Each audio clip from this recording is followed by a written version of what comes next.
ഏറെ ബഹുമാന്യരായ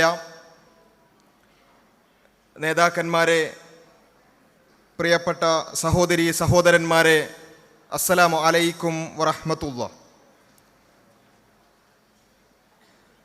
മുജാഹിദ് പ്രസ്ഥാനത്തിൻ്റെ തറവാടായ ഈറ്റില്ലമായ ഈ എടത്തനാട്ടുകരയുടെ മണ്ണിൽ നിങ്ങളോടൊപ്പം ഒരല്പസമയം ചെലവഴിക്കാൻ സാധിച്ചതിലുള്ള അങ്ങേയറ്റത്തെ സന്തോഷം രേഖപ്പെടുത്തിക്കൊണ്ട് ഇന്ന് നാം ഇവിടെ ഒരുമിച്ച് കൂടാൻ കാരണമായ വിഷയങ്ങളെക്കുറിച്ചുള്ള പ്രാഥമികമായ ധാരണകൾ കഴിഞ്ഞ സംസാരങ്ങളിലൂടെ നമുക്ക് ലഭിച്ചിട്ടുണ്ടാകും. എന്താണ് ഇത്രമേൽ കേരളം മുഴുവൻ ചർച്ച ചെയ്യാൻ മാത്രം ഇവിടെയുണ്ടായ വിഷയം, എന്താണതിൻ്റെ കാമ്പ്, എന്താണതിൻ്റെ വേര് എന്നുള്ളതിനെക്കുറിച്ച് കൃത്യമായ വ്യക്തമായ ധാരണ നാം ഓരോരുത്തരും ഉണ്ടാക്കേണ്ടതുണ്ട്. കാരണം എടത്തനാട്ടുകരയെ സംബന്ധിച്ചിടത്തോളം ഇപ്രാവശ്യം ഈ അനീതിക്കെതിരായ, അധർമ്മത്തിനെതിരായ പോരാട്ടത്തിൽ ഈ മണ്ണിന് വലിയ പ്രാധാന്യം തന്നെ ഉണ്ട് എന്നുള്ളതുകൊണ്ട് എടത്തനാട്ടുകാരായ നമ്മൾ ഓരോരുത്തരും ഈ പോരാട്ടത്തിൻ്റെ ഭാഗമാകേണ്ടതുണ്ട്. അതിൽ കൃത്യമായി ആ വിഷയത്തെക്കുറിച്ചൊരു ധാരണയുണ്ടാക്കേണ്ടതുണ്ട്. എന്താണ് ഇവിടെയുള്ള വിഷയം? പലപ്പോഴും ഈ വിഷയത്തെക്കുറിച്ച് കൂടുതൽ അറിയാത്തവർ അതെന്തോ ഒരു ഡാൻസുമായി ബന്ധപ്പെട്ടുകൊണ്ടെന്തോ ഒരു സംഭവം ഉണ്ടായി, ആ ഡാൻസ് കളിക്കാൻ പറ്റൂല എന്നെന്തോ പറഞ്ഞു, അങ്ങനെ എന്തോ ഒരു നടപടി വന്നു എന്നാണ് കേൾക്കുന്നത് എന്നൊക്കെ ഈ വിഷയത്തെ കൂടുതൽ മനസ്സിലാക്കാതെ പ്രതികരിക്കുന്ന പല ആളുകളും ഉണ്ടായേക്കാം. പക്ഷേ എനിക്ക് പറയാനുള്ളത്, അത്രമേൽ നിസ്സാരവൽക്കരിച്ച് കളയുന്നതിനപ്പുറത്ത് ഈ വിഷയം എന്താണ് എന്നുള്ളതിനെക്കുറിച്ച്, ഇതിൻ്റെ അപകടത്തെക്കുറിച്ച് കൃത്യമായ ധാരണ നമുക്ക് വേണം. ഇവിടെയുള്ള രക്ഷിതാക്കളോട് ഞാൻ ഒറ്റ ചോദ്യം മാത്രമാണ് ചോദിക്കുന്നത്.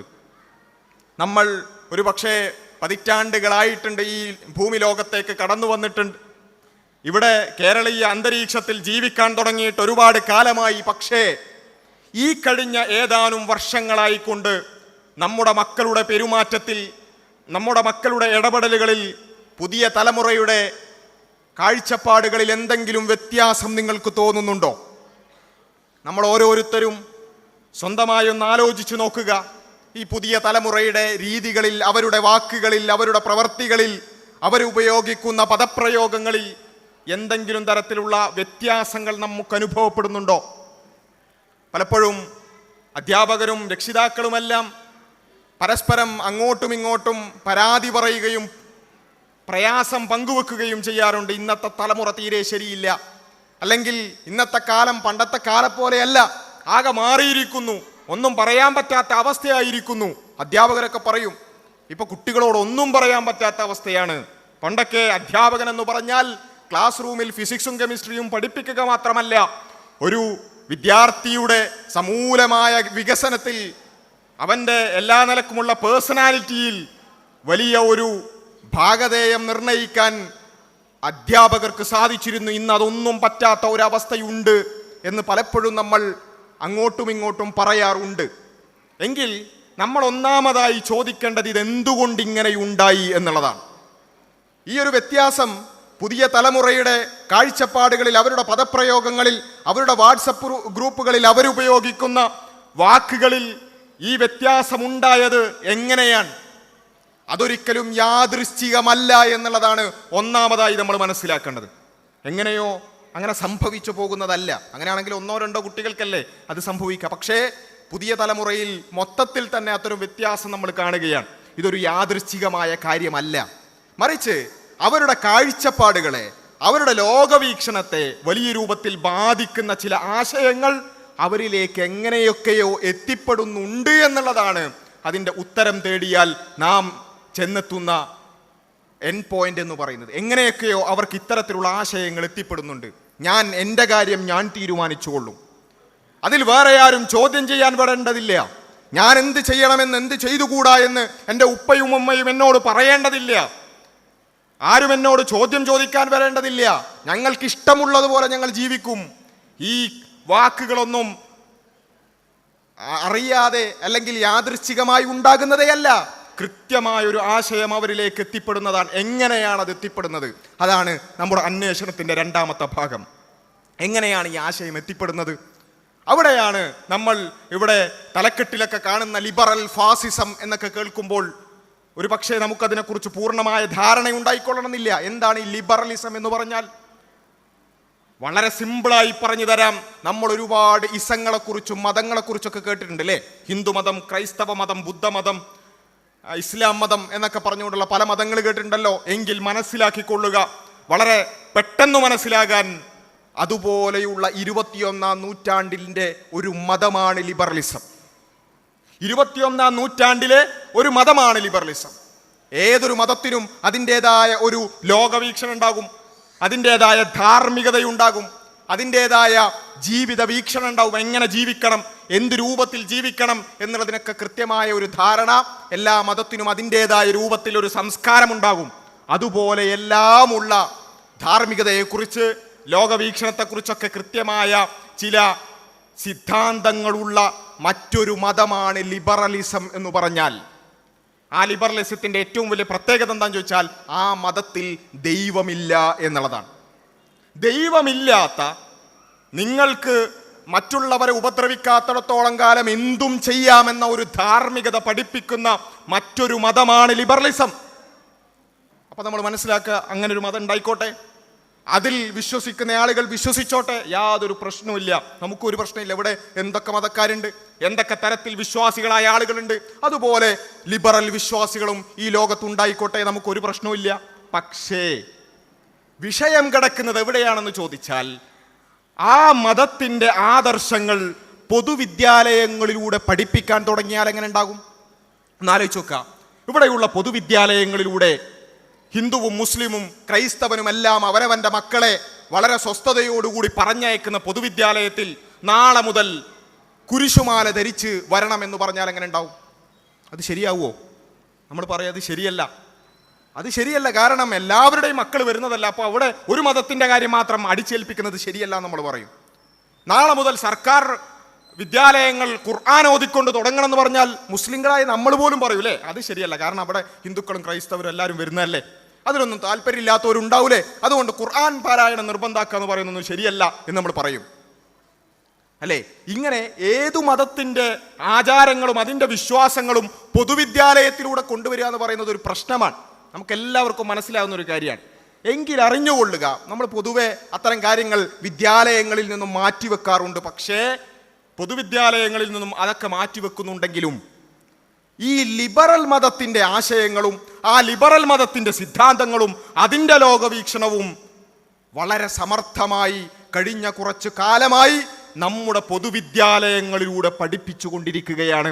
അതിന് പല രൂപത്തിലുള്ള വഴികൾ, അത് ടെക്സ്റ്റ് ബുക്കുകളിലൂടെ, ആക്ടിവിറ്റികളിലൂടെ, പലതരത്തിലുള്ള രൂപത്തിൽ അത്തരമൊരു കൾച്ചർ, അത്തരമൊരു സിദ്ധാന്തം, അത്തരമൊരു സംസ്കാരം നമ്മുടെ മക്കളെ പഠിപ്പിക്കാനുള്ള വളരെ ബോധപൂർവമായ ശ്രമം നടക്കുന്നു എന്നിടത്താണ് ഈ വിയോജിപ്പിൻ്റെ മർമ്മം. ഇത് മനസ്സിലാക്കാതെ നമ്മൾ സൂംബ സാമ്പ എന്നൊന്നും പറഞ്ഞിട്ടൊരു കാര്യമില്ല. ഇതാണ് അടിവേര്. ഇങ്ങനെ ഒരു മതം, ലിബറൽ മതം, നമ്മുടെ കുട്ടികളെ അടക്കം, നമ്മളടക്കം കുട്ടികളെ വളരെ സ്വസ്ഥമായി രാവിലെ കുളിപ്പിച്ച് ഒരുക്കി പറഞ്ഞയക്കുന്ന വിദ്യാലയങ്ങളിൽ ഈ ആശയം ഒളിഞ്ഞും തെളിഞ്ഞും പഠിപ്പിക്കാൻ ശ്രമിക്കുന്നു എന്നിടത്താണ് പ്രശ്നം. അതിന് പല വഴികൾ അവർ കഴിഞ്ഞ കുറച്ച് കാലമായി തേടിക്കൊണ്ടിരിക്കുകയാണ്. അതിനൊരുപാട് വഴികൾ, അതിൻ്റെ കൂടുതൽ കാര്യങ്ങളിലേക്ക് ഞാൻ വരാം. അതിൻ്റെ ഏറ്റവും അവസാനത്തെ അധ്യായമാണ് സൂംബ എന്ന് പറയുന്നത്. നമ്മൾ പല ആളുകളും ഈ വിവാദത്തിൻ്റെ ഏറ്റവും അവസാനത്തെ താളായിരിക്കും നമ്മൾ ആദ്യം വായിച്ചിട്ടുണ്ടാവുക. സൂംബ അങ്ങനെ എന്തോ ഒരു സംഭവമുണ്ട്, പൊതുവിദ്യാലയമായിട്ട് ബന്ധപ്പെട്ട് സൂംബായിട്ട് എന്തോ പ്രശ്നമുണ്ട്. അങ്ങനെയല്ല, ഒരുപാട് കാലമായി നടന്നു വരുന്ന ഒരു സാംസ്കാരിക അധിനിവേശം, ഒരു കൾച്ചറൽ ഫാസിസം, ഒരു ലിബറൽ മതം അടിച്ചേൽപ്പിക്കൽ, അതിൻ്റെ ഏറ്റവും അവസാനത്തെ പതിപ്പാണ് സൂംബ എന്ന് പറയുന്നത്. ഇനി ആ സൂംബയുമായി ബന്ധപ്പെട്ടുകൊണ്ടുള്ള വിവാദങ്ങളിലേക്കും പ്രശ്നങ്ങളിലേക്കും വരുന്നതിന് മുമ്പ് നമ്മൾ പല ആളുകളും നമ്മളോടൊന്ന് ചോദിച്ചു നോക്കുക, എപ്പോഴാണ് ഈ വിവാദം ഉണ്ടായത്, അല്ലെങ്കിൽ എപ്പോഴാ ഈ സൂംബ എന്ന് പറയുന്ന ഒരു പ്രശ്നം ഉണ്ടായതെന്ന് ചോദിച്ചാൽ നമ്മളൊക്കെ പറയും കഴിഞ്ഞ ഒരാഴ്ച, 1.5 ആഴ്ചയായിട്ട് കേൾക്കുന്നുണ്ട്, കഴിഞ്ഞ ആഴ്ച ആയിരിക്കും അല്ലേ? ആണോ? അല്ല എന്നുള്ളതാണ് ഉത്തരം. കഴിഞ്ഞ ആഴ്ച ഉണ്ടായ ഒരു വിഷയമല്ല സൂംബ. മറിച്ച് 3 മാസങ്ങൾക്ക് മുമ്പ്, അതായത് ഏപ്രിൽ മാസത്തിലാണ് ഈ വിഷയം കടന്നു വരുന്നത്. ബഹുമാന്യനായ കേരളത്തിൻ്റെ മുഖ്യമന്ത്രി നടത്തുന്ന ഒരു പ്രസ്താവനയിലൂടെയാണ്. ആ പ്രസ്താവനയുടെ ഭാഗങ്ങൾ നിങ്ങൾ ആദ്യം കേൾക്കുക. എന്നിട്ട് നമുക്ക് എങ്ങനെയാണത് വന്നത് എന്നും എങ്ങനെയാണ് അതിനോടുള്ള പ്രതിരോധം തീർത്തത് എന്നും അവസാനം ഇപ്പോൾ എത്തി നിൽക്കുന്ന വിഷയം എന്താണ് എന്നുള്ളതും നമുക്കതിന് ശേഷം വിശദീകരിക്കാം. നമ്മുടെ സ്കൂളുകളിൽ നമ്മുടെ പൊതുവിദ്യാഭ്യാസ മന്ത്രി അടക്കം ഇവിടെ ഇരിക്കുന്നുണ്ടല്ലോ. അപ്പോൾ ഏറ്റവും നല്ല ഒരു കാര്യം ആലോചിച്ചുകൂടെ എന്നുള്ളതാണ്. ഇപ്പോൾ രാവിലെ സ്കൂൾ തുടങ്ങി, വൈകുന്നേരം ലോങ് ബെല്ലടിച്ച് സ്കൂൾ വിടുന്നു. ഈ ലോങ് ബെല്ലടിക്കുന്നതിന് മുൻപ് ഒരു അരമണിക്കൂർ മുമ്പാവട്ടെ ഒരു ചെറിയ ബെല്ല് കൊടുക്കുന്നു. എല്ലാ കുട്ടികളും ഗ്രൗണ്ടിലേക്ക് വരുന്നു. അവിടെ സ്കൂളിൽ നിന്ന് പിന്നെ വീട്ടിലേക്ക് പോവുകയാണ് അവർ ചെയ്യുക സാധാരണഗതിയിൽ. അപ്പോൾ ഒരു അതുവരെയുള്ള സ്ട്രെസ് ഉണ്ട് കുട്ടിക്ക് വല്ലാത്ത തരത്തിലല്ലേ. ഈ സ്ട്രെസ് ആകെ നീങ്ങി കിട്ടാൻ പറ്റുന്ന ഒരു എക്സസൈസിലേക്ക് കടന്നൂടെ? എന്താ ഡാൻസിന്റെ ജുംബോ ഡാൻസ് അല്ലേ? ജുബ ഞാൻ പറയുന്നത് പേര് തെറ്റായിരിക്കാം, പക്ഷെ അത്ര ഒരു ഡാൻസിലേക്ക് കടക്കാലോ. അത് നല്ല എക്സസൈസ് ആണല്ലോ. അപ്പൊ ഇങ്ങനെയാണ് ഇത് കടന്നു വന്നത്. മുഖ്യമന്ത്രി ഒരു പ്രഖ്യാപനം നടന്നു. ജംബ അങ്ങനെ എന്തോ ഒരു പേരിലുള്ള ഒരു കാര്യമുണ്ട്, ഒരു ഡാൻസ് ഉണ്ട്. അത് നമുക്ക് എന്ത് ചെയ്യാം, കുട്ടികൾക്ക് അത് കളിപ്പിച്ചു കൊടുക്കാം. മുഖ്യമന്ത്രി ഒരു കാര്യം പറയുകയാണ്. അപ്പോൾ ഇത് എങ്ങനെയാണ്, ഇത് എവിടെയാണ് പറയുന്നത് എന്നുള്ളത് കൂടി വളരെ പ്രസക്താണ്. ലഹരിയുമായി ബന്ധപ്പെട്ടുകൊണ്ട് വലിയ പ്രശ്നം നമ്മൾ വിദ്യാലയങ്ങളിലടക്കം കൗമാരക്കാരിൽ വലിയ രൂപത്തിൽ പ്രശ്നം അനുഭവിക്കുന്നുണ്ട്. അതിനുള്ള പരിഹാരം നിർദ്ദേശിക്കാൻ വിദ്യാർത്ഥി സംഘടനകളടക്കം വിളിച്ചുകൊണ്ട് അതിനെക്കുറിച്ചുള്ള ഒരു ചർച്ചയിലാണ് ഇദ്ദേഹം ഇത് പെട്ടെന്ന് പറയുന്നത്. ഈ സംസാരത്തിൽ നിന്ന് തന്നെ വ്യക്തമാണ് ആ സംഭവം എന്താണെന്നോ അതിൻ്റെ പേരെന്താണ് എന്നുള്ളതിനെ കുറിച്ച് പോലുള്ള കൃത്യമായൊരു പഠനമോ അന്വേഷണമോ ഒന്നുമില്ലാതെ എന്തോ ഒരു സംഭവമുണ്ട്, നമുക്കങ്ങ് നടപ്പിലാക്കി കളയാം എന്നുള്ള ഒരു പ്രഖ്യാപനം ഉണ്ടാകുന്നത്.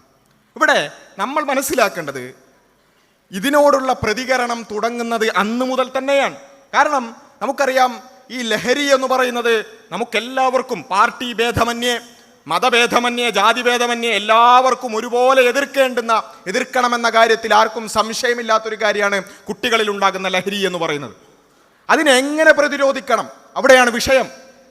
നമ്മൾ ഈ പറഞ്ഞ മീറ്റിങ്ങിൽ നമ്മളും പങ്കെടുത്തിട്ടുണ്ട്. നമ്മൾ പറഞ്ഞു ലഹരി എന്ന് പറയുന്നത് വളരെ ആഴത്തിൽ കുട്ടികളുടെ ചിന്താഗതിയെ അടക്കം ബാധിക്കുന്ന രൂപത്തിലാണ് അതിൻ്റെ വ്യാപനം എന്ന് പറയുന്നത്. അതുകൊണ്ട് നമ്മളൊരു മാർഗരേഖ സമർപ്പിച്ചു, മുഖ്യമന്ത്രിക്ക് ഒരു മാർഗരേഖ സമർപ്പിച്ചു. എന്തൊക്കെയാണ് ശാസ്ത്രീയമായി നമുക്കിതിനെ എതിർക്കാൻ വേണ്ടി സ്കൂളുകളിലും അല്ലാതെയും ഒക്കെ ചെയ്യാൻ പറ്റുന്നത്. പക്ഷെ അതിൻ്റെ കൂടെ തന്നെ നമ്മൾ ഈ ഒരു കൾച്ചറുമായി ബന്ധപ്പെട്ടുകൊണ്ടുള്ള പ്രശ്നവും അതേ മീറ്റിങ്ങിൽ സൂചിപ്പിച്ചു. ഇവിടെയുള്ള പ്രശ്നം എന്താണെന്ന് ചോദിച്ചാൽ, ഇത് കുട്ടികൾക്ക് സ്ട്രെസ് എന്നുള്ളതിനൊക്കെ അപ്പുറത്ത് കുട്ടികൾക്കൊരു പുതിയൊരു സംസ്കാരം, എല്ലാത്തിനെയും ആഘോഷിക്കുക, നൈറ്റ് ലൈഫ് എന്ന പേരിലൊക്കെയുള്ള അത്തരത്തിലുള്ളൊരു ആഘോഷത്വര, അത് വലിയ രൂപത്തിൽ പ്രത്യേകിച്ചും പട്ടണങ്ങളുമായി ബന്ധപ്പെട്ട കുട്ടികൾ അത് വളരെ വ്യാപകമാണ്. അപ്പോൾ എന്തിനെങ്ങനെ ആഘോഷിക്കുക, എന്തെങ്കിലും ഒരു സെലിബ്രിറ്റി വരുമ്പോഴേക്ക് അപ്പോഴേക്ക് ആൾ കൂടുക, അതിൻ്റെ പിന്നാലെ പോവുക, നട്ടപ്പാതിര വരേക്കും എല്ലാവരും അത്തരത്തിലുള്ള കാര്യങ്ങളുടെ പിന്നാലെ പോവുക, വീട്ടിലെത്താൻ പോലും വൈകി, അതൊന്നും ഒരു വിഷയമേ അല്ലാത്ത, എല്ലാം ഇങ്ങനെ ആഘോഷിച്ച് നടക്കുക, എൻജോയ് ചെയ്ത് നടക്കുക എന്ന ഒരു കൾച്ചർ ഇവിടെ ഉണ്ടാക്കാൻ ശ്രമിക്കുന്നുണ്ട്.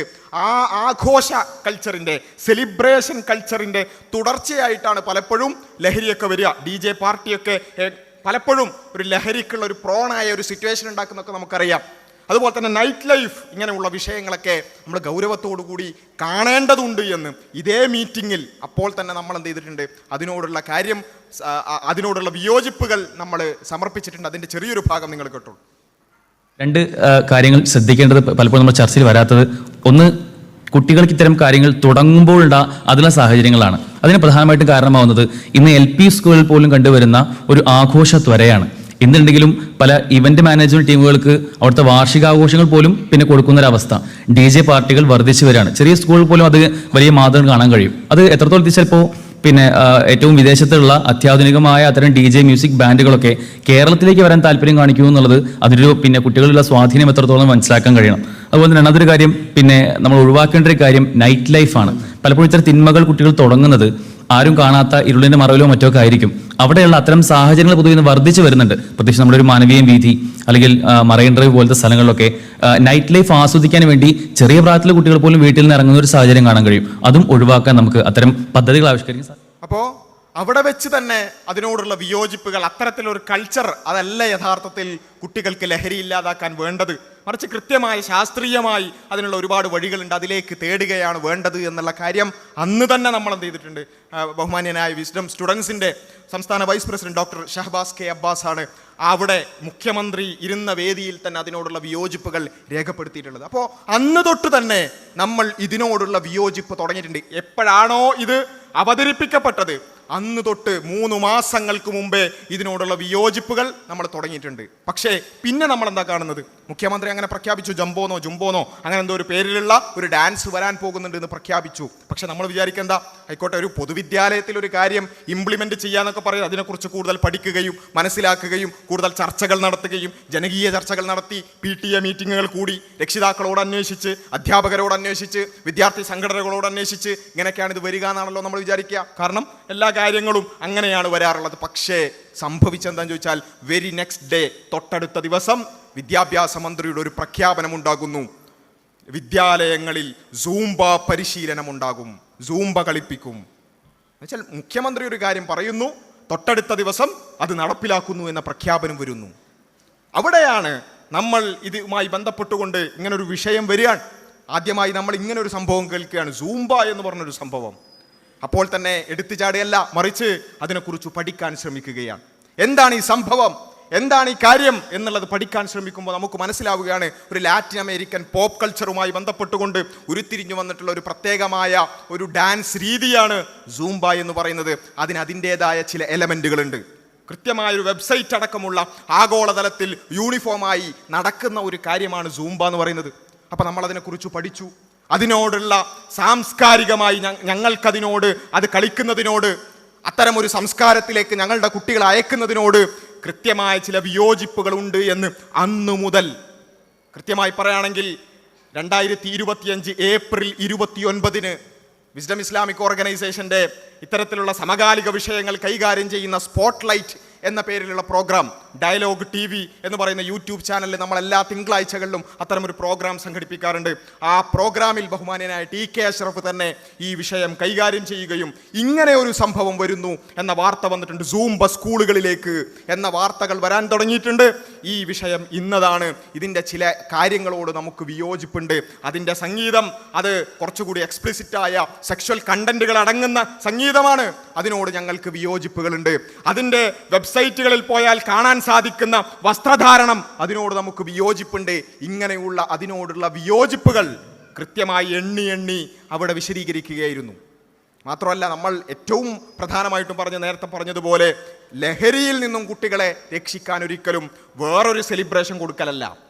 ഒരു ഡാൻസ് കളിച്ചുകൊണ്ട് ഒരിക്കലും ലഹരിയിൽ നിന്നില്ലാതാവുന്നില്ല. ലഹരിയിലേക്ക് പോകാൻ തന്നെ കാരണം ഇത്തരത്തിലുള്ള ഒരു ആസ്വാദനം എന്ന് പറയുന്നത് ജീവിതത്തിൻ്റെ അൾട്ടിമേറ്റായിട്ട് കാണുന്ന ഒരു അവസ്ഥയാണ് ലഹരിയിലേക്ക് കുട്ടികൾ പോകാൻ തന്നെ കാരണം. അതുകൊണ്ട് സൂംബ കളിപ്പിച്ചതുകൊണ്ട് പിന്നെ അതൊരു DJ കൾച്ചറിലേക്കും അത്തരത്തിലൊരു സെലിബ്രേഷൻ കൾച്ചറിലേക്കും പോവുകയാണ് ചെയ്യുക. അത് കൂടുതൽ കുട്ടികളെ ലഹരിയിലേക്ക് എത്തിക്കുകയാണ് ചെയ്യുക എന്ന വിയോജിപ്പടക്കം നമ്മൾ അന്നു മുതലേ പറഞ്ഞു. കേവലം ഒരു പ്രോഗ്രാമിൽ പറയാന്നുള്ളത് മാത്രമല്ല, അതുമായി ബന്ധപ്പെട്ടുള്ള എഴുത്തുകൾ സോഷ്യൽ മീഡിയകളിലൂടെ പ്രചരിപ്പിച്ചു. സാമുദായിക സംഘടനകളുമായും അതുപോലെ തന്നെ മതസംഘടനകളുമായി ബന്ധപ്പെട്ടുകൊണ്ടുള്ള ആളുകളുടെ ശ്രദ്ധയിലേക്കൊക്കെ ഇത് വരുന്ന രൂപത്തിലുള്ള ബോധവൽക്കരണങ്ങൾ നടത്തി. എന്നു മാത്രമല്ല, ആയിരങ്ങളെ സാക്ഷി നിർത്തിക്കൊണ്ട് അത്തരം വിഷയങ്ങൾ സമൂഹത്തെ ബോധവൽക്കരിച്ചു. അതിലും എടത്തനാട്ടുകരക്ക് വലിയൊരു പങ്കുണ്ട്. ഈ കഴിഞ്ഞ മെയ് 18, 1.5 മാസം മുമ്പ് ഈ എടത്തനാട്ടുകരയിൽ ഒരു പ്രോഗ്രാം നടന്നിരുന്നു, ദാറുൽ ഖുർആനിൻ്റെ വാർഷികവുമായി ബന്ധപ്പെട്ടുകൊണ്ട്. ആ പ്രോഗ്രാമിലടക്കം ഇതാ ഇങ്ങനെയൊരു സംഭവം മുഖ്യമന്ത്രി പ്രഖ്യാപിച്ചിട്ടുണ്ട്. അതുപോലെ തന്നെ വിദ്യാഭ്യാസ മന്ത്രി അത് നടപ്പിലാക്കുന്നു പറഞ്ഞിട്ടുണ്ട്. അതൊരിക്കലും ലഹരിക്ക് പരിഹാരമല്ല എന്നതടക്കം ഇന്ന് നമ്മൾ എന്തൊക്കെയാണോ സമൂഹത്തെ ബോധവൽക്കരിച്ചു കൊണ്ടിരിക്കുന്നത്, എടത്തനാട്ടുകരയുടെ മണ്ണിൽ ആയിരങ്ങളെ സാക്ഷി നിർത്തിക്കൊണ്ട് 1.5 മാസം മുമ്പ്, 1.5 ആഴ്ച മുമ്പല്ല, പെട്ടെന്നൊരു വിഷയം ഒരു സർക്കുലർ വന്നപ്പോൾ ചാടിക്കയറി പ്രതികരിച്ചതല്ല. 1.5 മാസം മുമ്പ് എടത്തനാട്ടുകരയുടെ മണ്ണിൽ അത് വിശദീകരിച്ച ഭാഗം നിങ്ങൾ കേട്ടോളൂ. ഈ സൂംബ ഡാൻസ് എന്ന് പറഞ്ഞിട്ട് സ്കൂളിലേക്ക് കൊണ്ടുവരിക, അത് ലഹരിക്കെതിരെയുള്ള ഒരു പരിപാടി എന്ന് പറഞ്ഞിട്ടാണ് കൊണ്ടുവരുന്നത്. യഥാർത്ഥത്തിൽ ഇത് മ്യൂസിക് ഇട്ടുങ്ങാണ്ട് ഇത് ചാടിക്കളിച്ച് തുടങ്ങിക്കഴിഞ്ഞാൽ അതന്നെയാണ് പിന്നെ DJ പാർട്ടിക്ക് കുട്ടികളെ എത്തിക്കുക. ആ DJ പാർട്ടിയിലാണ് എല്ലാ ലഹരിയും, അതിലാണ് കുട്ടികളെ തച്ചു കൊല്ലണത്. ശരിക്കും ഇത് ലഹരിക്ക് അവസാനം എത്തുക ചെയ്യുക. പിന്നെ ഇതൊരു എക്സർസൈസാണ്. ആ എക്സർസൈസ് എല്ലാവരും അവനാൻ്റെ പെരയിലും അവനാൻ്റെ ഇഷ്ടമുള്ളിടത്തൊക്കെ ചെയ്യാന്നല്ലാതെ ഈ പുരുഷന്മാരെയും സ്ത്രീകളെയും പിന്നെ ഒന്നിച്ച് നിർത്തി മ്യൂസിക് ഇട്ട് ചാടാൻ ഇസ്ലാമിൽ എന്താ നിയമമുള്ളത്? അതുകൊണ്ട് ഞാൻ പറയുന്നു, ഇവിടെ തൊട്ടടുത്ത ഹൈസ്കൂളുണ്ട്, അതിൻ്റെ അടുത്ത് നിന്നോട്ടാണ് സംസാരിക്കുന്നത്. ഇത് അധ്യാപകരും കുട്ടികളും രക്ഷിതാക്കളും ഒക്കെ ഇവിടെ ഉണ്ടാവും. അതുപോലെ ഇവിടെ അടുത്ത് എത്തിങ്ങാനം 2 സ്കൂളുണ്ട്, നാലണ്ടത്തിലുണ്ട്. അടുത്തൊക്കെ നമ്മളെ എത്തിങ്ങാനം സ്കൂൾ എന്ന് പറയുന്നത് എന്താ? നമ്മുടെ മാനേജ്മെൻറ്റാണ്, നമ്മൾ എത്തിങ്ങാനം മാനേജ്മെൻറ്റാണ്. അപ്പം ഇത് നമ്മുടെ സ്കൂളുകളിൽ ഇത് ഗവൺമെൻറ് പറഞ്ഞു എന്ന് വിചാരിച്ച് നമ്മൾ അത് നിർബന്ധമായി ചെയ്യാനൊന്നും ഗവൺമെൻറ് പറഞ്ഞിട്ടില്ല. അതേതോ കുറേ സ്കൂളുകളിലൊക്കെ അങ്ങനെ തുടങ്ങി. അപ്പോൾ അത് മുഖ്യമന്ത്രിയുടെ അടുത്ത് വന്നു. മുഖ്യമന്ത്രി അപ്പോൾ അതെന്ത് ചെയ്തു? വിദ്യാഭ്യാസ മന്ത്രിയോട് പറഞ്ഞു. അപ്പോൾ അത് നടപ്പാക്കുന്ന ഒരു പ്രസ്താവന പറഞ്ഞു. ആ പ്രസ്താവന കേട്ടത് പാതി കേൾക്കാത്തത് പാതി. അതിന് ചാടാൻ കാത്തു നിൽക്കുന്ന ആൾക്കാർ അപ്പോൾ ചാടാൻ തുടങ്ങി. അപ്പം ഞങ്ങളൊക്കെ അധ്യാപക പരിശീലനത്തിൽ പങ്കെടുത്തതാണ്. ആ അധ്യാപക പരിശീലനത്തിൽ ഞങ്ങളെ ക്ലാസ്സിൽ ഞങ്ങൾക്കുള്ള ഇതിൽ അത് ഞാൻ കണ്ടിട്ടില്ല. അത് ഉണ്ടെങ്കിൽ അതിൻ്റെ മൊഡ്യൂളിലുണ്ടെങ്കിൽ അത് അവിടെ നടക്കുമല്ലോ. എന്നാൽ വേറെ ചില സ്ഥലങ്ങളിൽ നടന്നത് അതിൻ്റെ വീഡിയോസ് ഇപ്പോൾ പലരും ഇങ്ങനെ സ്റ്റാറ്റസ് ആക്കി കൊണ്ടുവരുന്നുണ്ട്. നിങ്ങളെ ഭാര്യമാർ മറ്റു പുരുഷന്മാരുടെ കൂടെ നിന്ന് ചാടുന്ന രംഗം അത് മുസ്ലിമീങ്ങളല്ലാത്ത ആളുകൾക്ക് ആവാം, അത് അവരെ നമ്മൾ ആക്ഷേപിക്കണില്ല, അത് അവരുടെ രീതിയായിരിക്കാം. പക്ഷെ ഒരു മുസ്ലിമിനെ സംബന്ധിച്ചിടത്തോളം ഒരിക്കലും പാടില്ലല്ലോ. എന്നിട്ട് എന്താണത് നമുക്കത് തെറ്റാണെന്ന് തോന്നാത്തത് എന്താ? അവനവൻ്റെ മെയ് വഴക്കവും മറ്റു ആളുകളുടെ പുരുഷന്മാരുടെ മുമ്പിൽ കാണിക്കുന്നത് അത് ജാഹിലിയത്തല്ലേ? സിനിമ ജീവിതത്തിൽ ഇറങ്ങി വരിക, എന്നിട്ട് അതിനൊരു പ്രശ്നവും തോന്നാതൊക്കെ. അതുകൊണ്ട് ഞാൻ പറയുന്നു, അത് നമ്മുടെ അധ്യാപകരും ആളുകൾ നമ്മുടെ സ്കൂളുകളിൽ അത് കുട്ടികൾ വേണമെങ്കിൽ അതിന് കായികമായിട്ടുള്ള ഒരുപാട് കാര്യങ്ങളുണ്ട്, അത് ചെയ്തോട്ടെ. അവരെ എക്സർസൈസും കാര്യങ്ങളും അതിന് കായിക അധ്യാപകന്മാരെ പോസ്റ്റ് ചെയ്തോട്ടെ. ആ കാര്യങ്ങൾ നടത്തുക എന്നല്ലാതെ ആ പിന്നെ അധ്യാപകരും അധ്യാപികമാരും കുട്ടികൾ ഒന്നിച്ചെന്ന് ഡാൻസ് ചെയ്യുന്ന സ്വഭാവം സ്കൂളുകളിൽ ഉണ്ടാവാൻ പാടില്ല. അത് ഞാൻ നടത്തിയേ പറ്റുന്നുള്ളൂ. അവർ നടത്തിക്കോട്ടെ. ദീനുള്ള ആൾക്കാരെ അതിനെ സപ്പോർട്ട് ചെയ്യാൻ പാടില്ല എന്നാണ് ഞാൻ പറയുന്നത്. അത് ഇനി ഗവൺമെന്റും തന്നെ പിന്നെ ഇതിന് ഇഷ്ടമില്ലാത്ത ആളുകളെ നിർബന്ധിക്കാൻ പാടില്ല. അത് നിർബന്ധിക്കുന്നത് ശരിയല്ല. അതും നമ്മൾ മനസ്സിലാക്കേണ്ട കാര്യമാണ്. അപ്പോൾ ഇന്ന് എന്തൊക്കെയാണോ പറഞ്ഞിരുന്നത്, അല്ലെങ്കിൽ എന്താണോ അതിനോടുള്ള വിയോജിപ്പ്, മെയ് 18-ാം തീയതി 1.5 മാസങ്ങൾക്ക് മുമ്പ് ഇതേ മണ്ണിൽ, എടത്തനാട്ടുകരയുടെ മണ്ണിൽ പറഞ്ഞ കാര്യമാണിത്. അപ്പോൾ അന്നു മുതൽ തന്നെ, എന്ന് വെച്ചാൽ ഏപ്രിൽ ഇത് പ്രഖ്യാപിച്ചത് മുതൽ ഇതിനോടുള്ള വിയോജിപ്പുകൾ കൃത്യമായി, അതിനോടുള്ള വിയോജിപ്പുകൾ അന്നത് നിർബന്ധാക്കിയിട്ടില്ല. അതുകൊണ്ടാണ് നിർബന്ധമല്ല, അങ്ങനെ ഒരു സംഭവം ഉണ്ടാകുമ്പോഴേക്ക് എല്ലാവരും ചാടിക്കയറി അത് ചെയ്യാൻ നിൽക്കേണ്ടതില്ല എന്ന് പ്രത്യേകം പറയാൻ കാരണം. അങ്ങനെ ഇത്തരത്തിലുള്ള ഒരു പ്രഖ്യാപനം ഉണ്ടാകുന്നു. ഇതിനെതിരായ ബോധവൽക്കരണം എല്ലാ തലത്തിലും, പൊതുപരിപാടികളിലൂടെ, ഓൺലൈനിലൂടെ, എഴുത്തുകളിലൂടെ, അങ്ങനെ സാധിക്കുന്ന രൂപത്തിലെല്ലാം ഇതിനെതിരായ ബോധവൽക്കരണം നടത്തുകയാണ് ഒരു ഭാഗത്ത്. മറുഭാഗത്ത് ഈ എതിർപ്പുകളെ ഒന്നും പരിഗണിക്കാതെ, ഒരു തരത്തിലുള്ള ചർച്ചകളുമില്ലാതെ, ഒരു തരത്തിലുള്ള ജനകീയ ചർച്ചകളുമില്ലാതെ, തങ്ങൾ ഉദ്ദേശിച്ച കാര്യം എന്തൊക്കെ എതിർപ്പുകൾ ഉണ്ടായാലും, ആർക്കൊക്കെ പറ്റൂല എന്ന് പറഞ്ഞാലും, ആർക്കൊക്കെ അതിനോട് വിയോജിപ്പുണ്ടായാലും അത് നടപ്പിലാക്കുക തന്നെ ചെയ്യും എന്ന ധാർഷ്ട്യവുമായി അത് ഒരു ഭാഗത്ത് ഇങ്ങനെ മുന്നോട്ട് പോകാൻ, അത് ഒരു ഭാഗത്ത് കരിക്കുലത്തിൻ്റെ ഭാഗമാവുകയാണ്, ടെക്സ്റ്റ് ബുക്കിൻ്റെ ഭാഗമാവുകയാണ്. ടെക്സ്റ്റ് ബുക്കിൽ സൂംബ ഡാൻസ് ഉണ്ട്. ഇത് സൂംബ എന്ന് പറഞ്ഞ ഒരു സർക്കുലർ കണ്ട ഉടനെ അതിനോട് പ്രതികരിക്കല്ല. ടെക്സ്റ്റ് ബുക്കിൽ 8-ാം ക്ലാസ്സിലെ ടെക്സ്റ്റ് ബുക്കിൽ നമുക്ക് സൂംബയുമായി ബന്ധപ്പെട്ടുകൊണ്ടുള്ള ഭാഗം നിങ്ങൾക്ക് കാണാൻ സാധിക്കും. ഇത് നമ്മുടെ മുമ്പിലുണ്ട്. ഇതിനോട് പ്രതികരിക്കുമ്പോൾ ഈ ചിത്രം നമ്മുടെ മുമ്പിലുണ്ട്. ഈ ചിത്രം കണക്കിലെടുത്തുകൊണ്ടാണ് നമ്മൾ പ്രതികരിക്കാൻ തുടങ്ങുന്നത്. ഇത് മാത്രമല്ല നമ്മുടെ മുമ്പിലുള്ളത്, ഇങ്ങനെ ഒരു സംഭവം വരാനിരിക്കുന്നു സൂംബ വിദ്യാലയങ്ങളിലേക്ക് എന്ന് പറയുമ്പോൾ നമ്മുടെ മുമ്പിലുള്ളത് സൂംബയുമായി ബന്ധപ്പെട്ടുകൊണ്ട് കുട്ടികൾക്ക് പരിശീലനത്തിനു വേണ്ടി അധ്യാപകർ അയച്ചു കൊടുക്കുന്ന ലിങ്ക് നമ്മുടെ മുമ്പിലുണ്ട്. അത് മുഴുവനായിട്ട് ഞാൻ ഇവിടെ കാണിക്കുന്ന അതിൻ്റെ ചെറിയൊരു ഭാഗം മാത്രം നിങ്ങൾ കണ്ടോളൂ, കുറച്ച് ബ്ലറായി. അപ്പോൾ ഇത്തരത്തിലുള്ള ലിങ്കുകൾ, ഇതാണ് വീട്ടിൽ നിന്ന് പഠിക്കേണ്ടത്. കുട്ടികൾ ഇതൊക്കെ കണ്ട് വീട്ടിൽ നിന്ന് പഠിക്കണം. അപ്പോൾ ഈ സാധനം, അതായത് ടെക്സ്റ്റ് ബുക്കിൽ ഇതുണ്ട്, അതുപോലെ തന്നെ പിന്നെ കുട്ടികൾക്ക് അധ്യാപകർ മുഖേന അയക്കുന്ന ലിങ്ക്, ഇതിലൊക്കെ നമ്മൾ നോക്കുമ്പോൾ അതിൽ ഒരുപാട് വിയോജിപ്പിൻ്റെ എലമെൻറ്റുകൾ നമ്മൾ കാണുകയാണ്. ആ വിയോജിപ്പിന്റെ എലമെന്റിൽ അതിൻ്റെ സംഗീതത്തിൻ്റെ കാര്യങ്ങളുണ്ട്, അതുപോലെ തന്നെ അതിലെ വരികളോടുള്ള വിയോജിപ്പുണ്ട്, ആ ഒരു സംസ്കാരത്തോടുള്ള വിയോജിപ്പുണ്ട്, ആ ഒരു വസ്ത്രധാരണത്തോടുള്ള വിയോജിപ്പുണ്ട്. ഇതൊക്കെ നമ്മൾ നിരന്തരമായി ആളുകളോട് പറഞ്ഞുകൊണ്ടിരിക്കുന്നത്. ഇതാണ് വരുന്നത്, എങ്ങനെയാണ് വരുന്നത് നമുക്കറിയില്ല, പക്ഷേ ഇതാണ് വരുന്നത് എന്ന് പ്രഖ്യാപിച്ചിട്ടുള്ളത്. അതുകൊണ്ട് ഇത് പ്രശ്നമാണ് കേട്ടോ. ഇതിൻ്റെ വസ്ത്രധാരണത്തിൽ പ്രശ്നമുണ്ട്, അതുപോലെ തന്നെ ഇതിൻ്റെ മ്യൂസിക്കൽ പ്രശ്നമുണ്ട്, ഇതിൻ്റെ വരികളിൽ പ്രശ്നമുണ്ട്, ഈ സംസ്കാരത്തിന് പ്രശ്നമുണ്ട് എന്നുള്ള ഒരു ബോധവൽക്കരണം നടത്തുകയാണ്. അതിൻ്റെ കൂടെ നമ്മൾ കാണുന്നത് ഇത് നടപ്പിലാക്കാൻ മന്ത്രിമാരടക്കം ഇത്തരത്തിലുള്ള പദ്ധതികൾ നടപ്പിലാക്കാൻ സ്കൂളുകളിൽ പോകുന്നു. അവർ അതുമായി ബന്ധപ്പെട്ടുകൊണ്ടുള്ള ദൃശ്യങ്ങൾ പുറത്തുവിടുന്നു. അവിടെയും ഇതേ രൂപത്തിലുള്ള വസ്ത്രധാരണം അടക്കം പ്രശ്നമുള്ള രംഗങ്ങൾ നമ്മൾ കാണുകയാണ്. മന്ത്രി വി അബ്ദുറഹ്മാൻ അദ്ദേഹത്തിൻ്റെ പേജിലൂടെ പങ്കുവച്ച വീഡിയോയുടെ ചെറിയൊരു ഭാഗം മാത്രം നിങ്ങൾ കണ്ടോളൂ.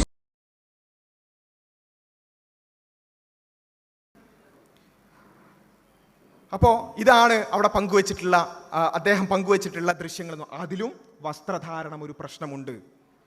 ഇത് ഞാൻ പറയുന്നത് എന്താണെന്ന് ചോദിച്ചാൽ, നമ്മുടെ മുമ്പിൽ സൂംബ വരുന്നു, ഒരു ചർച്ചയില്ലാതെയാണ് വരുന്നത്. ജനകീയ ചർച്ച ഉണ്ടെങ്കിൽ നമുക്ക് ചോദിക്കാം അവിടെ വസ്ത്രധാരണം എങ്ങനെയാണ്, അല്ലെങ്കിൽ അതിൻ്റെ രൂപം എങ്ങനെയാണ്, അത് നിർബന്ധമാണോ എന്നുള്ളതൊക്കെ നമുക്ക് ചോദിക്കാം. ഒരു ചർച്ചയില്ലാതാണല്ലോ വരുന്നതാകട്ടെ ഇതുമാണ്. നമ്മുടെ മുമ്പിൽ ടെക്സ്റ്റ് ബുക്ക് ഉണ്ട്, നമ്മുടെ മുമ്പിൽ ലിങ്ക് ഉണ്ട്, നമ്മുടെ മുമ്പിൽ സൂംബയുടെ ഔദ്യോഗിക വെബ്സൈറ്റ് ഉണ്ട്. അതൊന്നും തുറന്നു നോക്കാൻ പോലും പറ്റാത്ത രൂപത്തിലുള്ള അത്രയും വൾഗറായ ചിത്രങ്ങളാണ് അതിലുള്ളത്. മന്ത്രിമാരത് നടപ്പിലാക്കി പോസ്റ്റ് ചെയ്ത രംഗങ്ങൾ നമ്മുടെ മുമ്പിലുണ്ട്, അത് നമുക്ക് കാണാൻ സാധിക്കാത്തതാണ്. അപ്പോൾ അതിനോടുള്ള വിയോജിപ്പ് ആ രൂപത്തിൽ പ്രകടിപ്പിക്കുമ്പോൾ അതിൽ വസ്ത്രധാരണം എന്ന് പറയുന്ന ഒരു കാര്യം പ്രത്യേകം എടുത്തു പറയും. അതിനോടുള്ള സംസ്കാരത്തോടുള്ള വിയോജിപ്പ് പ്രത്യേകം എടുത്തു പറയും. അതുകൊണ്ടാണ് ബഹുമാനനായ ടി കെ അഷ്റഫ് അദ്ദേഹത്തിൻ്റെ ആ സ്പോട്ട്ലൈറ്റുള്ള സംസാരത്തിൽ, ഇവിടെയുള്ള സംസാരത്തിൽ ഒക്കെ അത് പ്രത്യേകം എടുത്തു പറയാൻ കാരണം എന്താ? ഇങ്ങനെ ഒരു സംഭവമാണ് വരാനിരിക്കുന്നത്, ഇതിനെക്കുറിച്ചാകട്ടെ ഒരു ചർച്ചയും നടന്നിട്ടുമില്ല. അങ്ങനെയാണ്, ആ രൂപത്തിലാണ് അത് മുന്നോട്ട് പോകുന്നത്. ഇങ്ങനെ ഒരു പ്രഖ്യാപനമുണ്ട്, അത് വരുന്നു എന്ന് പറയുന്നുണ്ട്. എങ്ങനെയാണ് വരുന്നത്, ഏതാണ് രൂപം എന്നൊന്നും നമുക്കറിയില്ല. അങ്ങനെ ഇരിക്കെയാണ് പെട്ടെന്നൊരു ദിവസം ജൂൺ 26 ലോക ലഹരി വിരുദ്ധ ദിനവുമായി ബന്ധപ്പെട്ടുകൊണ്ട് പെട്ടെന്നൊരു സർക്കുലർ വരുന്നത്. എന്താണ് ആ സർക്കുലർ? നിങ്ങൾക്ക് സ്ക്രീനിൽ കാണാൻ സാധിക്കും. ആ സർക്കുലറിൽ പറയുകയാണ്, ഇങ്ങനെ ഒരു സൂംബ എന്ന് പറയുന്ന ഒരു കാര്യം അത് നടപ്പിലാക്കാൻ പോവുകയാണ് എന്നു മാത്രമല്ല, അതിൻ്റെ ഏറ്റവും അവസാനത്തെ വരി, ഇത് എല്ലാ സ്കൂളുകളിലും നടപ്പിലാക്കുന്നുണ്ട് എന്ന് ബന്ധപ്പെട്ട ഉദ്യോഗസ്ഥർ ഉറപ്പുവരുത്തേണ്ടതാകുന്നു. എന്നുവെച്ചാൽ നിർബന്ധിതമായി നടപ്പിലാക്കുകയാണ്. എന്നുവെച്ചാൽ ഏപ്രിലിൽ ഒരു ജംബോന്നോ ജൂംബോന്നോ അങ്ങനെ എന്തോന്ന് പറഞ്ഞ സംഭവം ഉണ്ടെന്ന് പ്രഖ്യാപിക്കുന്നു. അതിനോട് ഇത്രയും കാലം 3 മാസമായി അതിനോടുള്ള വിയോജിപ്പുകൾ, ആശയപരമായ പോരാട്ടം നടത്തുന്നു. അതിനോടുള്ള വിയോജിപ്പുകൾ പറയുന്നു. ഇങ്ങനെ ഒരു കാര്യത്തോട് ഞങ്ങൾക്ക് യോജിപ്പില്ല, അത്തരമൊരു സംസ്കാരത്തിലേക്ക് ഞങ്ങളുടെ കുട്ടികളെ അയക്കാൻ ഞങ്ങൾക്ക് താല്പര്യമില്ല എന്ന് പറയുന്നു. ഒക്കെ കഴിഞ്ഞതിന് ശേഷവും ഒട്ടും അത്തരത്തിലുള്ള വിയോജിപ്പുകൾ ഒന്നും പരിഗണിക്കാതെ ഒരു ദിവസം പെട്ടെന്ന് ഇത് നടക്കുന്നുണ്ട് എന്ന് ഉറപ്പുവരുത്തണമെന്ന് പറഞ്ഞുകൊണ്ട് ഒരു സർക്കുലർ വരുന്നു. അങ്ങനെ ഈ വിയോജിപ്പുകൾ ഒന്നും പരിഗണിക്കാതെ, ഒരു തരത്തിലുള്ള എതിരഭിപ്രായങ്ങളെയും കൺസിഡർ ചെയ്യാതെ ഇങ്ങനെ ഒരു നിർബന്ധിതാവസ്ഥ വന്നപ്പോഴാണ് ഏറ്റവും അവസാനം അതിനോടുള്ള വിയോജിപ്പിന്റെ ഏറ്റവും അവസാനത്തെ പടി എന്ന നിലക്ക് ബഹുമാനനായ ടി കെ അഷ്റഫ് അദ്ദേഹത്തിന്റെ ഫേസ്ബുക്കിലൂടെ കുറിക്കുന്നത്, ഇങ്ങനെ ഒരു സംഭവം ഞങ്ങൾ ഇത്രയൊക്കെ ഇതിനെതിരെ ബോധവൽക്കരിച്ചിട്ടും ഇത്രയൊക്കെ ഇതിനെതിരെ വിയോജിപ്പുകൾ പറഞ്ഞിട്ടും നിർബന്ധിതമായി ഇത് നടപ്പിലാക്കുന്നുണ്ടെങ്കിൽ ഞാൻ അതിൽ നിന്നും വിട്ടുനിൽക്കുന്നു, എൻ്റെ മകൻ അതിൽ പങ്കെടുക്കില്ല. അതൊരു പൊളിറ്റിക്കൽ സ്റ്റേറ്റ്മെന്റ് ആണ്. ഇങ്ങനെ നിർബന്ധിതമായി വിയോജിപ്പുള്ളവരുണ്ട് എന്നറിഞ്ഞിട്ടും അതിനോടുള്ള വിയോജിപ്പുകൾ നിരന്തരമായി പറഞ്ഞിട്ടും ഒരു നിലക്കും അതിനെ കൺസിഡർ ചെയ്യുന്നില്ലെങ്കിൽ ഞങ്ങൾ അതിൽ നിന്നും വിട്ടുനിൽക്കുന്നു എന്ന ഒരു പൊളിറ്റിക്കൽ സ്റ്റേറ്റ്മെന്റ്, ഒരു പ്രഖ്യാപനം നടത്തുകയാണ്. അപ്പോൾ ഇവിടെയാണ് നമ്മൾ ഒന്നാമതായി മനസ്സിലാക്കണം. ചില ആൾക്കാരൊക്കെ വിചാരിച്ചെന്താ വെച്ചാൽ, ഒരു സർക്കുലർ ഒരു ദിവസം വരുന്നു, പിറ്റേ ദിവസം അതിനോട് വിയോജിക്കുന്നു എന്ന് പറഞ്ഞ് പോസ്റ്റ് ഇടുന്നു, അതൊരു എടുത്തുചാട്ടാണോ? അങ്ങനെയല്ല സംഭവിക്കുന്നത്. 3 മാസമായി നടന്നുകൊണ്ടിരിക്കുന്ന ഒരു പ്രക്രിയയാണ്. 3 മാസമായി നിരന്തരമായി അതിനോട് പോരാടിക്കൊണ്ടിരിക്കുകയാണ്. എന്നിട്ടും നിർബന്ധിതമായി അത് അടിച്ചേൽപ്പിക്കുമ്പോഴാണ് അവസാനത്തെ വഴി എന്ന നിലക്കാണ് എല്ലാ വഴികളും തേടിയിട്ടും, വിയോജിപ്പിന്റെ മേഖലകൾ, മാർഗങ്ങളെല്ലാം തേടിയിട്ടും അതൊന്നും ഒരു നിലക്കും പരിഗണിക്കാതിരുന്നപ്പോഴാണ് അവസാനത്തെ വഴി എന്ന നിലക്ക് ഞാൻ അതിൽ നിന്നും വിട്ടുനിൽക്കുന്നു, എൻ്റെ മകൻ അതിൽ പങ്കെടുക്കില്ല എന്ന പ്രഖ്യാപനം നടത്തുന്നത്.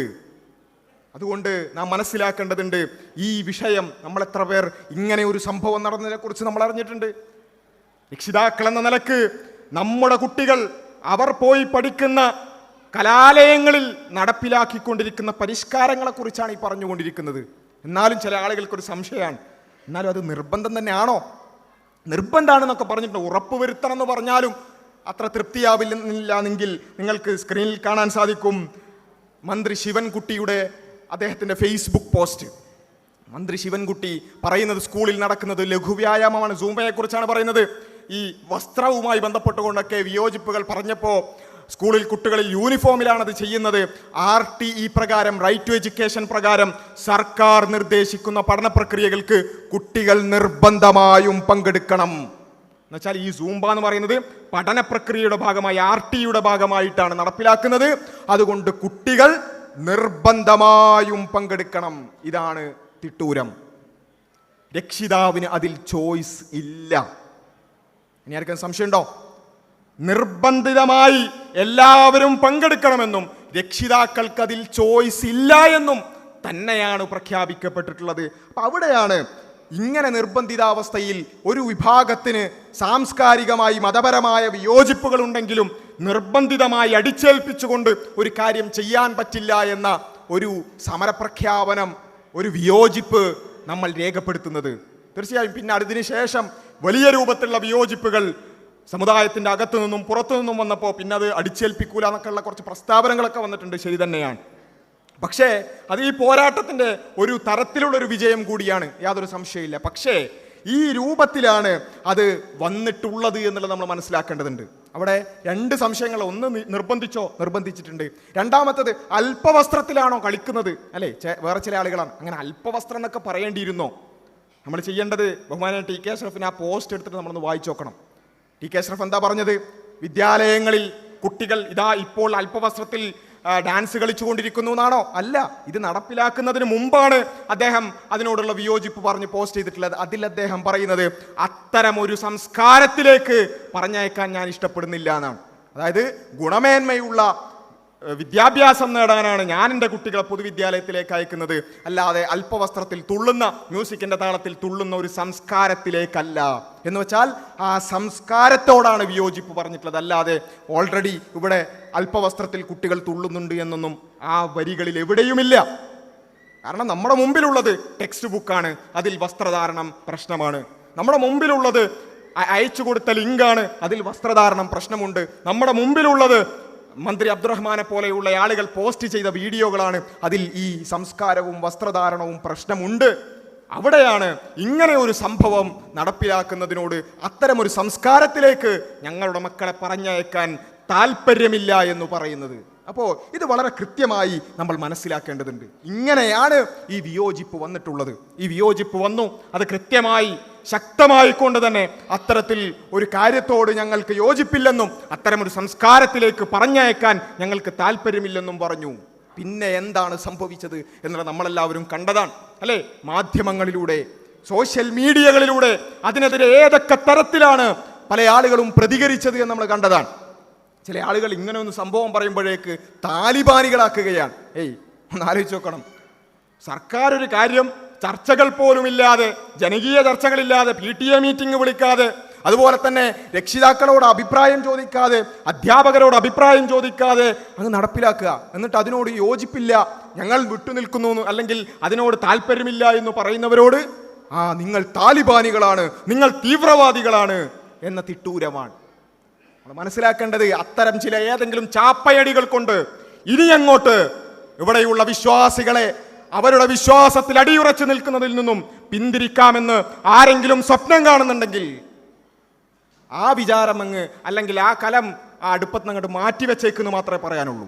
കാരണം ഇങ്ങനെ എന്തെങ്കിലും ഒന്ന് വിളിക്കുമ്പോഴേക്ക് ഞങ്ങൾക്ക് ഇതിനോട് വിയോജിപ്പുണ്ട്, ഞങ്ങൾക്ക് മതപരമായി ഇത് സാധിക്കില്ല എന്ന് പറയുമ്പോഴേക്ക് തീവ്രവാദിയാക്കുക, താലിബാനിയാക്കുക. കുറെ ആൾക്കാർ അഫ്ഗാനിസ്ഥാനിലേക്ക് ടിക്കറ്റ് എടുക്കുക, വേറെ കുറെ ആൾക്കാർ ഇറാനിലേക്ക് ടിക്കറ്റ് എടുക്കുക. എന്തിന്റെ പേരിൽ? ഒരു ചർച്ചയുമില്ലാതെ നടപ്പിലാക്കിയ ഒരു കാര്യത്തോട് വിയോജിപ്പ് പറഞ്ഞതിന്റെ പേരിൽ. മാത്രമല്ല വേറെ ചില ആളുകൾ പറഞ്ഞതെന്ന് വെച്ചാൽ ഇവർക്കൊന്നും ഒരു ബുദ്ധിയില്ലാത്ത ആൾക്കാരാണ്, ഇവർക്ക് സാമ്പാന്നെങ്ങാനും വിചാരിച്ചിട്ടങ്ങാണ് ഇവർ എന്ത് ചെയ്തിട്ടുണ്ടാവുക, ഇതിനോട് വിയോജിപ്പ് പറഞ്ഞിട്ടുണ്ടാവുക. സാമ്പാ നൃത്തം നമുക്കറിയാലോ, ബ്രസീലിലുള്ള ഒരു സാമ്പാ നൃത്തം, അതിൽ കുറച്ചുകൂടി വസ്ത്രധാരണം കുറച്ചുകൂടി മോശമായൊരു നൃത്തമാണ് സാമ്പ എന്ന് പറയുന്നത്. അപ്പം ഇവർക്ക് സാമ്പാ നൃത്തവും സൂമ്പാ നൃത്തമൊക്കെ മാറിപ്പോയതായിരിക്കും എന്ന് പറഞ്ഞു പരിഹസിക്കുക. എന്ന് വെച്ചാൽ ഈ മുസ്ലിങ്ങൾ എന്നൊക്കെ പറഞ്ഞാൽ ഇവരിത് സാമ്പയും സൂമ്പയും ഒന്നും മനസ്സിലാവാത്ത അത്രയ്ക്ക് ഇൻ്റലക്ച്വൽ കപ്പാസിറ്റിയുള്ള ഭൗതികമായി നിലവാരം കുറഞ്ഞ കുറച്ച് ആൾക്കാരാണ്. അവരങ്ങനെയൊക്കെ പറയും എന്ന ഒരു ധ്വനിയിലാണ് വേറെ ചില ആളുകൾ സംസാരിച്ചത്. രാഷ്ട്രീയ നേതാക്കന്മാർ പോലും. അവിടെ നമുക്ക് പറയാനുള്ള കാര്യം എന്താ വെച്ചാൽ, ഞങ്ങൾ ഒരു ചാനൽ ചർച്ചയിൽ കൃത്യമായത് ചോദിച്ചു, ഇവരെ സംബന്ധിച്ചിടത്തോളം, ഈ ലിബറലുകളെ സംബന്ധിച്ചിടത്തോളം, ലിബറൽ മതക്കാരെ സംബന്ധിച്ചിടത്തോളം ശരിക്കും ഇനി സാമ്പയാണെങ്കിൽ തന്നെ എന്താ? അങ്ങനെ ഉണ്ടല്ലോ, ഒരു കാര്യമായിട്ട് പറയും സാമ്പയൊന്നല്ല സൂമ്പയാണ്, നമുക്കിങ്ങനെ ആശ്വാസം തരികയാണ്. ഇനി സാമ്പയാണെങ്കിൽ തന്നെ ലിബറൽ മതക്കാരെ സംബന്ധിച്ചിടത്തോളം അവരുടെ ലോകവീക്ഷണ പ്രകാരം, അവരുടെ മതത്തിന്റെ തത്വങ്ങൾ പ്രകാരം, അവരുടെ ധാർമ്മികത പ്രകാരം സാമ്പ നൃത്താണെങ്കിൽ അത് തെറ്റാണോ? അല്ലല്ലോ. നമ്മളത് ചോദിച്ചു, അവരത് പറയും ചെയ്തു. കേട്ടോളൂ. പിന്നെ സാമ്പക്ക് എന്താ കുഴപ്പം? സാമ്പ നിങ്ങൾ പറയുന്ന വെച്ചാൽ ആ സാമ്പെന്തോ മോശമാണോ? സാമ്പക്ക് പ്രശ്നമുണ്ടോ? സ്മൃതിയുടെയും എനിക്കൊന്നും പ്രശ്നമല്ല. നിങ്ങളെ സംബന്ധിച്ച് സൂംബയും സാമ്പയും തമ്മിൽ വ്യത്യാസം നിങ്ങൾക്ക് അറിയാമോ എന്നായിരിക്കും ചോദിച്ചിട്ടുണ്ടാവുക അരുൺകുമാർ. എനിക്കിത് രണ്ടും പ്രശ്നമല്ല. സാമ്പയായിരിക്കും എന്ന് പറഞ്ഞ് പരിഹസിച്ചുകൊണ്ടാണ് പറയുന്നത്. സ്കൂള് ഒന്നും പ്രശ്നമാവില്ല, അതാണ് നിങ്ങളുടെ പ്രശ്നം. അതായത് നിങ്ങളെ സംബന്ധിച്ചിടത്തോളം സംസ്കാരം വിഷയമല്ല. കാരണം നിങ്ങൾ നിങ്ങൾ അതുകൊണ്ട് അരുൺകുമാറിന് പ്രശ്നമുണ്ടോ? അരുൺകുമാറിന് സാമ്പ പ്രശ്നമുണ്ടോ? നിങ്ങളുടെ ഔദ്യോഗിക എനിക്കൊന്നും പ്രശ്നമില്ല. ഇതിനൊക്കെ ആസ്വദിക്കുന്ന ആളാണ് ഞാൻ. ആസ്വദിക്കുന്ന ആളാണ്, ഇതൊക്കെ പഠിക്കണമെന്ന് ആഗ്രഹിക്കുന്ന. അപ്പോ വലിയ കാര്യമാരി പറഞ്ഞാണ്. സാമ്പ ആയിരിക്കും ഇവർ കണ്ടിട്ടുണ്ടാകും. സാമ്പയുടെ വീഡിയോ അങ്ങനെ സെർച്ച് ചെയ്ത് കിട്ടിയതായിരിക്കും. നമ്മൾ ചോദിച്ചു, സാമ്പയാണെങ്കിൽ നിങ്ങളുടെ ലിബറൽ മതപ്രകാരം അത് തെറ്റാണോ എന്ന് ചോദിച്ചപ്പോൾ അതും പ്രശ്നമല്ല.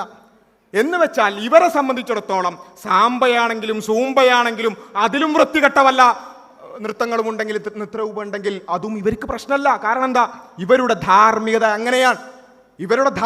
അങ്ങനെയാണ്. കാരണം മറ്റൊരാളെ ഉപദ്രവിക്കാത്തിടത്തോളം കാലം എന്ത് ചെയ്താലും തെറ്റല്ല എന്ന് അവരുടെ അഭിപ്രായം. അതുകൊണ്ടാണല്ലോ ഈ ലിബറൽ മതക്കാരായ ചില ആളുകൾ അവർ പറഞ്ഞത് കഞ്ചാവും MDMA പോലും തെറ്റല്ല. കഞ്ചാവ് ഉണ്ടല്ലോ, കഞ്ചാവ്, ആ കഞ്ചാവ് അവർ പറയുന്ന അവരുടെ ധാർമ്മികത അനുസരിച്ച് വളരെ കൃത്യമായ കാര്യമാണ് അവർ പറയുന്നത്. കാരണം എന്താ? ഒരാൾ കഞ്ചാവ് അയാളുടെ റൂമിൽ വെച്ച് ആരെയും അറിയാതെ അല്ലെങ്കിൽ ആരെയും ഉപദ്രവിക്കാതെ കഴിക്കുകയാണെന്ന് വിചാരിക്കുക. അങ്ങനെയാണെങ്കിൽ മറ്റാർക്കെങ്കിലും അതുകൊണ്ട് ഉപദ്രവം ഉണ്ടോ? ഇല്ലല്ലോ. അപ്പം അവരുടെ ലോകവീക്ഷണ പ്രകാരം, ലിബറൽ മതം പ്രകാരം കഞ്ചാവ് ഒരു പ്രശ്നമല്ല, MDMA ഒരു പ്രശ്നമല്ല. എന്ന് മാത്രമല്ല, നമ്മൾ വളരെ അപകടകരമെന്ന് മനസ്സിലാക്കുന്ന, അങ്ങേയറ്റം അശ്ലീലമെന്ന് മനസ്സിലാക്കുന്ന പല കാര്യങ്ങളും ഇവരുടെ മതപ്രകാരം തെറ്റല്ല. അതുകൊണ്ടാണ് നമ്മൾ കൃത്യമായിട്ട് ചോദിച്ചത്, ഇനി സാമ്പയാണെങ്കിൽ തന്നെ നിങ്ങൾക്ക് പ്രശ്നമുണ്ടോ? അവർ പറഞ്ഞു പ്രശ്നമല്ല.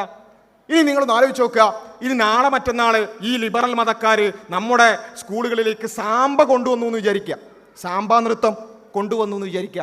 അന്നും ഇതേപോലെ നമ്മൾ എതിർപ്പുമായി വരും. മതപരമായി വിയോജിപ്പുണ്ട് എന്ന് നമ്മൾ പറയും, സ്പോട്ട് ലൈറ്റുകളിൽ ചർച്ച ചെയ്യും, അതുപോലെ തന്നെ സമ്മേളനങ്ങൾ അതിനോട് വിയോജിപ്പുകൾ പറയും. അപ്പം എന്താ ചെയ്യുക? കണ്ടോ, കുറേ ആൾക്കാർ, പ്രാകൃതന്മാർ ഒരു സാമ്പാ നൃത്തം കൊണ്ടുവരുമ്പോഴേക്ക് അതിനെ എതിർക്കുന്നു. താലിബാനികൾ, അഫ്ഗാനികൾ, ഇറാനികൾ എന്നൊക്കെ പറഞ്ഞു കണ്ട് അന്നും എന്ത് ചെയ്യും? ഇവരെ സംബന്ധിച്ചിടത്തോളം സാമ്പയും പ്രശ്നമല്ല, സൂമ്പയും പ്രശ്നമല്ല, ഒന്നും പ്രശ്നമല്ല. ഇതാണ് നമ്മൾ മനസ്സിലാക്കേണ്ടത്. ഈ ഒരു തരത്തിലുള്ള അശ്ലീലങ്ങളും പ്രശ്നമല്ലാത്ത ഒരു വിഭാഗം അവരുടെ ധാർമ്മികത നമ്മുടെ കുട്ടികളിലേക്ക് അടിച്ചേൽപ്പിക്കുന്നു. ഇതാണ് വിഷയം, ഇതാണ് ഇതിൻ്റെ കാമ്പ് എന്ന് പറയുന്നത്. അവരെ സംബന്ധിച്ചിടത്തോളം സ്വവർഗരതി തെറ്റാണോ? തെറ്റല്ല. ഇത് തെറ്റല്ല എന്ന് അവർക്കങ്ങനെ വിശ്വസിക്കാം, കുഴപ്പമില്ല കേട്ടോ. അവരുടെ മതപ്രകാരം സ്വവർഗരതി തെറ്റല്ല. പക്ഷേ പ്രശ്നം വരുന്നത് എന്താണെന്ന് ചോദിച്ചാൽ, നമ്മുടെ മക്കളെ NSS ക്യാമ്പുകളിലൂടെ സ്വവർഗരതി തെറ്റല്ല എന്ന് പഠിപ്പിക്കുന്നു എന്നുള്ളിടത്താണ് പ്രശ്നം. അവർക്കങ്ങനെ വിശ്വസിച്ചോട്ടെ, അവരത് ചെയ്യുകയോ അത് പഠിപ്പിക്കുകയോ അവരുടെ ക്ലാസ്സുകളിൽ അങ്ങനെ പഠിപ്പിക്കുകയൊക്കെ ചെയ്തോട്ടെ. പക്ഷേ എന്തിനാണ് പൊതുവിദ്യാലയത്തിൽ വരുന്ന കുട്ടികളെ അത് പഠിപ്പിക്കുന്നത്? ഇവിടെയാണ് വിയോജിപ്പ്. അവർക്ക് സാമ്പയും പ്രശ്നമല്ല, സൂമ്പയും പ്രശ്നമല്ല, സ്വവർഗരതിയും പ്രശ്നമല്ല, വ്യഭിചാരവും പ്രശ്നമല്ല, അവിഹിതങ്ങളും പ്രശ്നമല്ല. ആകെ എന്തേ വേണ്ടുള്ളൂ? മറ്റുള്ളവരെ ഉപദ്രവിക്കാതിരുന്നാൽ മാത്രം മതി. എന്ത് അശ്ലീലവും ചെയ്യാം, എന്ത് ആഭാസവും ചെയ്യാം. ഇതാണ് ലിബറൽ മതം. ഇതാണ് നാം അറിയാതെ നമ്മുടെ കുട്ടികളിലേക്ക് അടിച്ചേൽപ്പിച്ചുകൊണ്ടിരിക്കുന്നത്. ഇതിനെതിരെയാണ് ബഹുമാനായ TK അഷ്റഫ് പോരാട്ടം തുടക്കം കുറിച്ചിട്ടുള്ളത്. അതുകൊണ്ട് അതൊരു സസ്പെൻഷനിൽ നിന്നും തുടങ്ങി സസ്പെൻഷനിൽ അവസാനിക്കുന്ന ഒരു കാര്യമല്ല. ആ സസ്പെൻഷനൊക്കെ മാറും, അതൊക്കെ ആ രൂപത്തിൽ തന്നെ മുന്നോട്ട് പോകും. പക്ഷേ അദ്ദേഹം ഉയർത്തിവെച്ച ആ ആദർശം, ആ ആശയം, അത് നമ്മൾ ഓരോരുത്തരും ഏറ്റെടുക്കേണ്ടുന്ന ഒരു അവസ്ഥയിലേക്കാണ് നമ്മുടെ സമൂഹം മുന്നോട്ട് പോയിക്കൊണ്ടിരിക്കുന്നത്. ഇത് കേവലം ഒരു സൂംബയിൽ ഒതുങ്ങുന്നതല്ലോ. ഞാൻ പറഞ്ഞു നേരത്തെ, വളരെ ബോധപൂർവം നമ്മുടെ കുട്ടികളുടെ ടെക്സ്റ്റ് ബുക്കുകളിലേക്കടക്കം ഇത്തരം കാര്യങ്ങൾ സന്നിവേശിപ്പിച്ചുകൊണ്ടിരിക്കുകയാണ്. യുക്തിചിന്ത എന്നൊക്കെ പേരിൽ, യുക്തിചിന്ത നല്ല തന്നെയാണ്, പക്ഷേ യുക്തിചിന്ത എന്നുള്ള പേരിൽ ഇവരടിച്ചേൽപ്പിക്കുന്നത് മതനിരാസ ആശയങ്ങളാണ്. മതങ്ങളെക്കുറിച്ച്, ദൈവത്തെക്കുറിച്ചൊക്കെ ഇവരുടേതായ ചില ആശയങ്ങൾ ടെക്സ്റ്റ് ബുക്കുകളിലൂടെ പഠിപ്പിക്കുക. ഇങ്ങനെ നിരന്തരമായി അത്തരം ഒളിച്ചുകടത്തലുകൾ നമ്മുടെ പൊതുവിദ്യാലയങ്ങളിലൂടെ നടന്നുകൊണ്ടിരിക്കുകയാണ്. ഇത് വളരെ പ്രകടമായി വ്യക്തമായ ഒരു സമയം ഉണ്ടായിരുന്നു. നമുക്ക് ഓർമ്മ ഉണ്ടാവും, 1-2 വർഷങ്ങൾക്ക് മുമ്പ് ജെൻഡർ ന്യൂട്രാലിറ്റി എന്ന പേരിലൊരു വിവാദം ഉണ്ടായിരുന്നു. എന്താ അവിടെയും ഇതേ കാര്യം നടന്നത്. ഇവരെ സംബന്ധിച്ചിടത്തോളം ഇവർക്ക് ആണ് പെണ്ണ് എന്നുള്ളതൊക്കെ നമ്മളൊക്കെ എന്താ മനസ്സിലാക്കിയത്, ഒരു കുട്ടി എപ്പോഴാണ് ആണാവുക?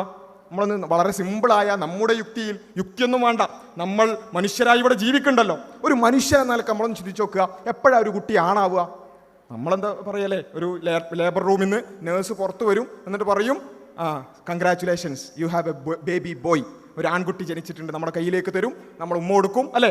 അങ്ങനെയാണ് ആൺകുട്ടിയാവുക, അല്ലേ? പെൺകുട്ടിയാണെങ്കിലോ പെൺകുട്ടിയാണെന്ന് പറഞ്ഞു തരും. ഇത്രേ നമുക്കറിയുള്ളൂ, അല്ലേ? ആ രൂപത്തിലാണ് അവരുടെ ശരീരവും മനസ്സൊക്കെ, ആണിൻ്റേത് ആണും പെണ്ണിൻ്റേത് പെണ്ണായിട്ട് ഇങ്ങനെ ഉണ്ടാവും. പക്ഷേ ഈ ലിബറൽ മതക്കാരെ സംബന്ധിച്ചിടത്തോളം അങ്ങനെയല്ല. ഈ നമ്മുടെ ചുറ്റിലും ഒരു മതം ഉണ്ടാവുമ്പം ആ മതത്തിൻ്റെ ആദർശം എന്താ നമ്മൾ അറിയണമല്ലോ. അതുകൊണ്ടാണ് പറഞ്ഞു തരുന്നത്, ഈ ലിബറൽ മതത്തിൽ ആണ് പെണ്ണ് എന്ന് പറയുന്നത് ഒരു ശരീരം നോക്കിയിട്ടോ ലൈംഗിക അവയവം നോക്കിയിട്ടോ പോലും പറയാൻ പറ്റൂല. അവരെ സംബന്ധിച്ചിടത്തോളം അവർ പറയുന്ന കാര്യം എന്താ വെച്ചാൽ, നിങ്ങൾക്കിനി ആണിൻ്റെ ലൈംഗിക അവയവം ഉണ്ടെങ്കിലും ശരിക്കും നിങ്ങൾ ചിലപ്പോൾ പെണ്ണായിരിക്കും എന്നാണ് പറയുന്നത്. പെണ്ണിൻ്റെ അവയവം ഉണ്ടെങ്കിലും ചിലപ്പോൾ നിങ്ങൾ ആണായിരിക്കും, നിങ്ങൾ രണ്ടും അല്ലാത്ത വേറെന്തെങ്കിലുമൊക്കെ ആയിരിക്കും എന്ന ഒരു ആശയമാണ് ലിബറൽ മതത്തിനുള്ളത്. ആ മതത്തെ സംബന്ധിച്ചിടത്തോളം ഇന്ന് നിങ്ങൾ ആണാണെങ്കിൽ നാളെ ചിലപ്പോൾ നിങ്ങൾ പെണ്ണായിരിക്കും. ഇത് ഞാൻ പറയുന്നത് എന്തോ ഒരു ബാലരമയിലെ കഥയൊന്നല്ല പറയുന്നത്, അല്ലേ? ബാലരമയിൽ നമ്മൾ ബാലരമയിൽ പണ്ട് പഠിച്ചിട്ടുണ്ടാവും, മൃഗാധിപത്യം വന്നാലെന്നൊക്കെ പറഞ്ഞിട്ട് ഇങ്ങനെ മൃഗങ്ങളൊക്കെ എന്തൊക്കെ കാട്ടിക്കൂട്ടുന്ന കഥയൊക്കെ നമ്മൾ വായിച്ചിട്ടുണ്ടാവും. അതുപോലെയാണെന്ന് വിചാരിക്കണ്ട. ഇത് കൃത്യമായി അത്തരത്തിലുള്ളൊരു ആദർശമാണ് ഇവർക്കുള്ളത്. ഒരാണ് ആണാവുന്നത് അവൻ്റെ മനസ്സിൽ ആണായി തോന്നുമ്പോൾ മാത്രമാണ്. അവനെങ്ങാനും പെണ്ണായി തോന്നിയാൽ അവൻ പെണ്ണാകുന്നു എന്ന് പറയുന്ന ഒരു ജെൻഡർ പൊളിറ്റിക്സ്, ജെൻഡർ ന്യൂട്രാലിറ്റിയുടെ ഒരു ആശയം ഇവർക്കുണ്ട്. ഇവരെന്താ ചെയ്തത്? ഇവർക്ക് അങ്ങനെ വിശ്വസിച്ചോട്ടെ, ആണ് നാളെ പെണ്ണാവും, പെണ്ണ് നാളെ ആണാവും എന്നൊക്കെ വിശ്വസിച്ചോട്ടെ. അവരുടെ മതപ്രകാരം അങ്ങനെ വിശ്വസിച്ച് പോകുന്നതിന് നമുക്കൊരു കുഴപ്പമില്ല. പക്ഷേ പ്രശ്നം എവിടെയാണെന്ന് ചോദിച്ചാൽ, ഈ ആശയം നമ്മുടെ കുട്ടികളെ പഠിപ്പിക്കാൻ തുടങ്ങിയാലോ? അതാണ് പ്രശ്നം. ഇങ്ങനെ ഇന്ന് ആണായവൻ നാളെ പെണ്ണാകുമെന്ന ഈ ആശയം ഒരു ശാസ്ത്രവും പിൻബലമില്ലാത്ത, ഒരു തരത്തിലും ഒരു നിലക്കും നമുക്ക് തെളിയിക്കാൻ സാധിക്കാത്ത ഈ പ്രതിലോമകരമായ ആശയങ്ങൾ നമ്മുടെ കുട്ടികളെ ടെക്സ്റ്റ് ബുക്കുകളിലൂടെ പഠിപ്പിച്ചാൽ അങ്ങനെ ഉണ്ടാവും. അവിടെയാണ് നമുക്ക് വിയോജിപ്പ്, അല്ലേ? അതിൻ്റെ ഭാഗമായിട്ടാണ് 2 വർഷങ്ങൾക്ക് മുമ്പ് ജെൻഡർ ന്യൂട്രാലിറ്റി എന്ന് പറഞ്ഞൊരു വിവാദം വന്നത്. പക്ഷേ നമ്മളൊക്കെ ശരിക്കും എങ്ങനെ മനസ്സിലാക്കിയത്? അതെന്തോ ഒരു പെൺകുട്ടികൾക്ക് പാൻറ് ഇടിപ്പിക്കുന്ന എന്തോ ഒരു പരിപാടി വരുന്നുണ്ട്, അങ്ങനെ നമ്മൾ മനസ്സിലാക്കി, അല്ലേ? നമ്മൾ പല ആളുകളും മനസ്സിലാക്കിയത് പെൺകുട്ടികൾക്ക് പാൻറ് യൂണിഫോം ആക്കി കൊടുക്കുന്ന എന്തോ ഒരു പദ്ധതി എന്നാണ് നമ്മൾ പല ആളുകളും മനസ്സിലാക്കിയത്. അങ്ങനെ തന്നെയാണ് നമ്മുടെ നാട്ടിലുള്ള ചാനലുകാരൊക്കെ മനസ്സിലാക്കിയത്. അത് നമ്മളൊരു ചാനൽ ചർച്ചയിൽ പോയപ്പോൾ അവിടുത്തെ ആങ്കർ നമ്മൾ പറഞ്ഞു, ഇത് നല്ല വിഷയം, ഇതിനേക്കാൾ ആഴത്തിലുള്ള എന്തൊക്കെ വിഷയമാണെന്നൊക്കെ പറയുമ്പോഴും അവർ പറയുന്ന ഒരു മറുവാദം നിങ്ങൾ കേട്ടോളൂ. പെൺകുട്ടികൾ പാൻസ് ധരിക്കുക എന്നുള്ളതല്ല ഇവിടെ വിഷയം. നിലവിൽ ആൺ പെൺ എന്ന തിരിച്ചറിവില്ലാതെ വരുന്ന ഒരു പുതിയ തലമുറയെ ഉണ്ടാക്കിയെടുക്കുക എന്ന ലക്ഷ്യത്തോടെ സർക്കാർ കൊണ്ടുവന്ന പദ്ധതിയല്ല. അങ്ങനെ ഒരു പദ്ധതിയല്ല. നമ്മളെ സംബന്ധിച്ച് മനസ്സിലാക്കാത്ത ഒരു കാലം ഒരു കാലത്തും ഒരു ആണിനും പെണ്ണിനും ഉണ്ടാകില്ല. ആർക്കാരും അവനവന്റെ ഐഡന്റിറ്റി ഏതെങ്കിലും ഒക്കെ ഒരു ഘട്ടത്തിൽ മനസ്സിലാകുമല്ലോ. അത് അടിച്ചേൽപ്പിക്കുന്നു എന്ന് പറയുന്നത്. അപ്പോ സംഭവം പല ആളുകളും, നമ്മളിൽപ്പെട്ട പല ആളുകൾ പോലും ഒരുപക്ഷെ എന്തായിരിക്കും മനസ്സിലാക്കേണ്ടത്, ജെൻഡർ ന്യൂട്രാലിറ്റി എന്ന് പറയുമ്പോൾ പെൺകുട്ടികൾ പാൻറ് ഇടിപ്പിക്കുക, ഇങ്ങനെയായിരിക്കും നമ്മൾ പോലും മനസ്സിലാക്കിയിട്ടുണ്ടാവും, ആരെയും കുറ്റപ്പെടുത്താനല്ല. പക്ഷേ ശരിക്കും ഇതെന്താ വിഷയം? ശരിക്കും ഈ ജെൻഡർ ന്യൂട്രാലിറ്റി എന്ന് പറഞ്ഞാൽ പെണ്ണിന് പാൻറ് ധരിക്കുക അല്ലെങ്കിൽ പാവാട ധരിക്കുക എന്നുള്ള വിഷയമല്ല, അത് അതിൻ്റെ ഭാഗമാണ്. പക്ഷേ പലപ്പോഴും നമ്മുടെ ചാനൽ ചർച്ചകളിലും നമുക്ക് കിട്ടുന്ന വിവരങ്ങളിലൊക്കെ ഇങ്ങനെയുള്ള തൊലിപ്പുറത്തുള്ള കുറച്ച് വിഷയങ്ങൾ മാത്രമാണ് വരിക. മറിച്ച് ഈ വിഷയം എന്ന് പറയുന്നത് ഇത് ഒരു പാൻറ്റിൽ ഒതുങ്ങുന്ന ഒരു വിഷയമായിരുന്നില്ല. മറിച്ച് ഇത് കൃത്യമായൊരു ആദർശമായിരുന്നു. നേരത്തെ പറഞ്ഞതുപോലെ ആണും പെണ്ണും തമ്മിൽ ജൈവികമായി എന്തൊക്കെ വ്യത്യാസം ഉണ്ടെങ്കിലും അവർ തമ്മിൽ എന്തില്ല, സാമൂഹികമായൊരു വ്യത്യാസം പാടില്ല. അങ്ങനെ ഒരു ജെൻഡർ ന്യൂട്രൽ സൊസൈറ്റി ഉണ്ടാക്കണം എന്ന ഒരു ആശയമാണ് യഥാർത്ഥത്തിൽ ജെൻഡർ ന്യൂട്രാലിറ്റി. ആ ന്യൂട്രാലിറ്റി, ജെൻഡർ ന്യൂട്രാലിറ്റി പഠിപ്പിച്ചാലുള്ള വിഷയം എന്താണെന്ന് ചോദിച്ചാൽ, നേരത്തെ പറഞ്ഞതുപോലെ പെൺകുട്ടികൾക്ക് ആൺകുട്ടിയായിട്ടും ആൺകുട്ടികൾക്ക് പെൺകുട്ടിയായിട്ടും തോന്നുന്ന ഒരു അവസ്ഥ വരെ സൊസൈറ്റിയിൽ ഉണ്ടാകും. ഇത് നമ്മൾ വെറുതെ പറയുന്നതല്ല, ഇത് നടപ്പിലാക്കിയ യൂറോപ്യൻ രാജ്യങ്ങളെ അങ്ങനെ ഉണ്ടായി. യൂറോപ്യൻ രാജ്യങ്ങളിൽ 27% കുട്ടികൾ എന്ന് വെച്ചാൽ 10 കുട്ടികളുണ്ടെങ്കിൽ 3 കുട്ടികൾക്ക് താൻ ആണാണോ പെണ്ണാണോ എന്ന വിഷയത്തിൽ കൺഫ്യൂഷനുള്ള കുട്ടികൾ പോലും ഉണ്ടായി. ഇത് കണക്കുകളാണ്, വെറുതെ പറയുന്നതല്ല. അത് നമ്മൾ കൃത്യമായി ആ ചാനൽ ചർച്ചയിൽ തന്നെ വിശദീകരിക്കാൻ ശ്രമിക്കുന്നുണ്ട്. അത് നിങ്ങൾ കേട്ടോളൂ. ഇവിടെ വളരെ കൃത്യമായി മനസ്സിലാക്കുക, ഇങ്ങനെ ഒരു ജെൻഡർ ന്യൂട്രാലിറ്റി അത് തന്നെ വളരെ ചെറുപ്പത്തിൽ തന്നെ ഇത് ഈ തരത്തിലേക്ക് കൊണ്ടുവരുമ്പോൾ അവിടെ വളരുന്ന തലമുറ അല്ലെങ്കിൽ അടുത്ത തലമുറയ്ക്ക് എന്താണ് സംഭവിക്കുന്നത് എന്നുള്ളത് നമ്മൾ നോക്കണം. ഇത് കേരളത്തിലേക്ക് കടന്നു വരുന്നേ ഉള്ളൂ. കേരളത്തിൽ അതിനുള്ള ആദ്യത്തെ സ്റ്റെപ്പ് മാത്രമാണ് യൂണിഫോം എന്ന് പറയുന്നത്. കേരളത്തിലേക്ക് ഇത് കടന്നു വരുന്നതിന് മുമ്പ് തന്നെ കേരളത്തിൽ ഇത് പൂർണ്ണമായി നടപ്പാക്കിയ ഒരു രാജ്യം പറയാമോ? അതെ, അതാണ് ഞാൻ പറഞ്ഞു വരുന്നത്. അതാണ് നമുക്ക് കാണാൻ സാധിക്കുന്നത്. വെസ്റ്റേൺ രാജ്യങ്ങൾ, യൂറോപ്യൻ രാജ്യങ്ങൾ, അമേരിക്കൻ രാജ്യങ്ങൾ അത് ഇത് നടപ്പിലാക്കി ഒരുപാട് മുന്നോട്ട് പോയതാണ്. അവിടെയുള്ള കണക്കുകൾ നമുക്ക് പരിശോധിച്ച് നോക്കാം. ഇത് നടപ്പിലാക്കിയതിനു ശേഷം നമുക്ക് കാണാൻ സാധിക്കുന്നത് സ്റ്റാറ്റിസ്റ്റ ഗ്ലോബൽ കൺസ്യൂമർ സർവേയുടെ ഒരു കണക്ക് മാത്രം എടുക്കുകയാണെങ്കിൽ അവിടെ കാണാൻ സാധിക്കുന്നത് പുതിയ തലമുറ, ഈവൻ ജെൻ സീനെ കുറിച്ച് കൂടുതലായിട്ട് നമുക്ക് കാണാൻ സാധിക്കും. പുതിയ തലമുറയിൽ ജെൻഡർ നോൺ കൺഫോമിംഗ് ആയിട്ടുള്ള ആളുകൾ കൂടി വരുന്നതാണ്. എന്ന് വെച്ചാൽ പച്ചമലയാളത്തിൽ പറയുകയാണെങ്കിൽ ഞാൻ ആണാണോ പെണ്ണാണോ എന്ന് മനസ്സിലാക്കാൻ സാധിക്കാത്ത, അതിൽ കൺഫ്യൂഷനുള്ള വലിയ തലമുറ വരുന്നു. ഇത് തന്നെ അവരുടെ സർവേയിൽ തന്നെ നമുക്ക് കാണാൻ സാധിക്കും. 1946 മുതൽ 64 വരെ 95% ഈ ജെൻഡർ കൺഫോമിംഗ് ആയിട്ടുള്ള ഒരു സൊസൈറ്റി ആയിരുന്നു ഉണ്ടായിരുന്നതിൽ. അമേരിക്കയിൽ മാത്രമാണ് പറയുന്നത്. എന്നാൽ 95 മുതൽ 2012 വരെയുള്ള അതായത് ജെൻസിയിൽ നമുക്ക് കാണാൻ സാധിക്കുന്നത് വെറും 77% ഞാൻ ആണോ പെണ്ണോ എന്ന് തിരിച്ചറിഞ്ഞതായിട്ട് കാണാൻ സാധിക്കുന്നത്. ഇത് കേവലം ഏതെങ്കിലും ഒരു സർവേ അല്ല. യൂണിവേഴ്സിറ്റി ഓഫ് മിനസോട്ടയുടെ പഠനത്തിൽ നമുക്ക് കാണാൻ സാധിക്കുന്നത് more US teens becoming gender non conforming, കൂടുതൽ US ടീൻസ് ടീനേജിലുള്ള ആളുകൾ ജെൻഡർ നോൺ കൺഫോമിംഗ് ആയി വരുന്നു. എന്ന് വെച്ചാൽ എനിക്ക് ആണാണോ പെണ്ണാണോ തിരിച്ചറിയുന്നില്ല, എനിക്ക് അങ്ങനെ പറയാൻ പറ്റുന്നില്ല എന്ന അവസ്ഥയിലേക്ക് കൂടുതൽ ടീൻസ് വരുന്നു. അവിടെയും അവസാനിക്കുന്നില്ല. നമുക്ക് വീണ്ടും റിപ്പോർട്ടുകൾ കാണാൻ സാധിക്കും. 27% of California adolescents are gender non conforming. ഒരു സമൂഹത്തിലെ കാലിഫോർണിയയിൽ മാത്രം 27% ആളുകൾ ജെൻഡർ നോൺ കൺഫോമിംഗ് ആണ്. കുട്ടികളുടെ കാര്യമാണ് പറയുന്നത്. ഇതാണ് അപകടം. എന്ന് വെച്ചാൽ നമ്മൾ വളരെ പെരിഫറലായി പാന്റും സാരിയും മാത്രം ചർച്ച ചെയ്യുന്നതിനപ്പുറത്ത് ഈ ജെൻഡർ ന്യൂട്രാലിറ്റി എന്നതിന്റെ പേരിൽ ഇവിടെ അടിച്ചേൽപ്പിക്കപ്പെടുന്ന ഒരു ലിബറൽ ജെൻഡർ പൊളിറ്റിക്സ് ഉണ്ട്. അതിന്റെ അപകടം വളരെ വലുതാണ്. ഇത് കേൾക്കുന്ന ആളുകൾ ചിന്തിച്ചു നോക്കുക, നാളെ നമ്മുടെ മകൻ എനിക്ക് ആണാണോ പെണ്ണാണോ തിരിച്ചറിയുന്നില്ല എന്ന് പറയുന്ന ഒരു അവസ്ഥ എത്രത്തോളം വലിയ ഒരു അപകടമായിരിക്കും. അവിടെയും അവസാനിക്കുന്നില്ല. ഇങ്ങനെ ജെൻഡർ നോൺ കൺഫോമിംഗ് ആയിട്ടുള്ള ടീംസിന് കൂടുതലായി ഡിപ്രഷൻ, അതുപോലെ തന്നെ ആങ്സൈറ്റി, അതുപോലെ തന്നെ സോഷ്യൽ ബിഹേവിയറിൽ ഒരുപാട് മാറ്റങ്ങൾ സംഭവിക്കുന്നുവെന്ന് പഠനങ്ങൾ നമുക്ക് വളരെ കൃത്യമായി കാണാൻ സാധിക്കും. ആശങ്കയാണ് ഡോക്ടർ അബ്ദുള്ള ബാസിൽ താങ്കൾ പറയുന്നത്. ശാസ്ത്രീയമായിട്ടാണെന്നാണ് താങ്കൾ ചില പഠനങ്ങൾ ചൂണ്ടിക്കാണിക്കുന്നു എന്നൊക്കെ പറയുന്നു. നമ്മൾ കൃത്യമായി തെളിവുകൾ ഉദ്ധരിച്ചുകൊണ്ട് ഈ ജെൻഡർ ന്യൂട്രാലിറ്റി നടപ്പിലാക്കിയ രാജ്യങ്ങളിൽ ആണാണോ പെണ്ണാണോ എന്ന് സ്വയം തിരിച്ചറിയാൻ പോലും പറ്റാത്ത കുട്ടികൾ ഉണ്ടാകുന്നു എന്നുള്ളത് കണക്കുകൾ സഹിതം പറഞ്ഞു കൊടുത്തപ്പോൾ എന്തൊക്കെ ആശങ്കകളാണെന്നാണ് പറഞ്ഞത്. എന്തൊക്കെ ആശങ്കകളാണ് എന്നാണ് പറഞ്ഞത്. പക്ഷേ ഇപ്പോൾ 2 വർഷങ്ങൾക്ക് ഇപ്പുറത്ത് ഇപ്പം നമ്മൾ കാണുന്നത് കേരളത്തിൽ പോലും ഇതേ കാര്യം ഉണ്ടായി. നമുക്കറിയാം എറണാകുളത്തുള്ള മഹാരാജാസ് കോളേജ്, ആ മഹാരാജാസ് കോളേജിൽ ഇപ്പോൾ അവിടെയുള്ള പെൺകുട്ടികൾക്കുള്ള ഹോസ്റ്റലിൽ ആൺലിംഗമുള്ളവർ ഉണ്ട്. കാരണം എന്താ, അങ്ങനെ ആണുങ്ങൾക്ക് അവിടെ കയറാൻ പറ്റുമോ? പറ്റൂല. പക്ഷേ ആൺലിംഗമുള്ളവർ, പുരുഷലിംഗമുള്ളവർ അവർ സ്വയം സ്ത്രീയാണെന്ന് പറയുന്നു. അങ്ങനെ അവർ സ്ത്രീകളുടെ ഹോസ്റ്റലിൽ നമ്മുടെ കൊച്ചു കേരളത്തിൽ മലയാളത്തിൽ പഠിക്കുന്നുണ്ട്. അപ്പം ഇതൊക്കെ മുന്നിൽ കണ്ടുകൊണ്ടാണ് ഈ വിഷയം കേവലം ഒരു പാൻറ്റിൻ്റെയും അതുപോലെ തന്നെ പാവാടയുടെയും വിഷയമല്ലെന്നും ഇത് വളരെയധികം ഗൗരവമേറിയ വിഷയമാണെന്നും അന്നേ നമ്മൾ പറഞ്ഞത്. പക്ഷേ അതിനൊക്കെ എന്തൊക്കെ ആശങ്കകളാണ്, വെറുതെ എന്തൊക്കെ പറയാണ് എന്ന് പറഞ്ഞ് അന്ന് അതിനെ പുച്ഛിച്ച് തള്ളിയവർ ഇന്ന് കേരളത്തിൽ അത് കണ്ടുകൊണ്ടിരിക്കുകയാണ്. ഇത് നമ്മൾ വെറുതെ ആരോപിക്കുകയല്ല. ഒരു പാൻറ് ധരിപ്പിക്കുമ്പോഴേക്ക് അല്ലെങ്കിൽ അത്തരമൊരു സംഭവം വരുമ്പോഴേക്ക് വെറുതെ ആലോചിച്ചു കൂട്ടി നമ്മൾ പറയുന്നതല്ല. കൃത്യമായി അന്ന് ജെൻഡർ ന്യൂട്രൽ യൂണിഫോമുകൾ നടപ്പിലാക്കുമ്പോൾ നമ്മുടെ ഉന്നത വിദ്യാഭ്യാസ മന്ത്രി ഡോക്ടർ ആർ ബിന്ദു അവരുടെ ട്വീറ്റിലൂടെ പറഞ്ഞ ഒരു വാചകം നിങ്ങൾക്ക് സ്ക്രീനിൽ കാണാൻ സാധിക്കും. എന്താ ട്വീറ്റിലുള്ളത്? To achieve this our students should first be given access to education in a free environment unhindered by the burden of society's heteronormative expectations. ഇങ്ങനൊക്കെ പറയുമ്പോൾ ചിലപ്പം സാധാരണക്കാരായ ആളുകൾക്ക് ഇത് അത്ര പരിചിതമില്ലാത്ത വാക്കുകളായിരിക്കാം. പക്ഷെ എന്താ സംഭവം? അതായത് ഹെറ്ററോനോർമറ്റീവായ ഒരു സൊസൈറ്റിയുടെ പ്രശ്നം കാരണമാണ് നമ്മുടെ കുട്ടികൾ നിൽക്കുന്നത്. അതിൽ നിന്നും അവരെ ഫ്രീ ആക്കുക എന്നുള്ളതാണ് ഈ പരിഷ്കാരത്തിൻ്റെ ഉദ്ദേശ്യം. എന്താ ഈ ഹെറ്ററോനോർമേറ്റിവിറ്റി എന്ന് പറഞ്ഞാൽ? ഒന്നുമില്ല, ആണും പെണ്ണും തമ്മിലുള്ള എതിർവർഗ ലൈംഗിക സ്വാഭാവികത. അതെന്നുവെച്ചാൽ ആണും പെണ്ണുമാണല്ലോ ഇപ്പം കല്യാണം കഴിക്കുന്നതും അതുപോലെ തന്നെ ലൈംഗിക ബന്ധത്തിലൊക്കെ ഏർപ്പെടുന്നത്. അത് സ്വാഭാവികമായി നിൽക്കുന്ന ഒരു സൊസൈറ്റിയാണ് ഇപ്പോഴുള്ളത്.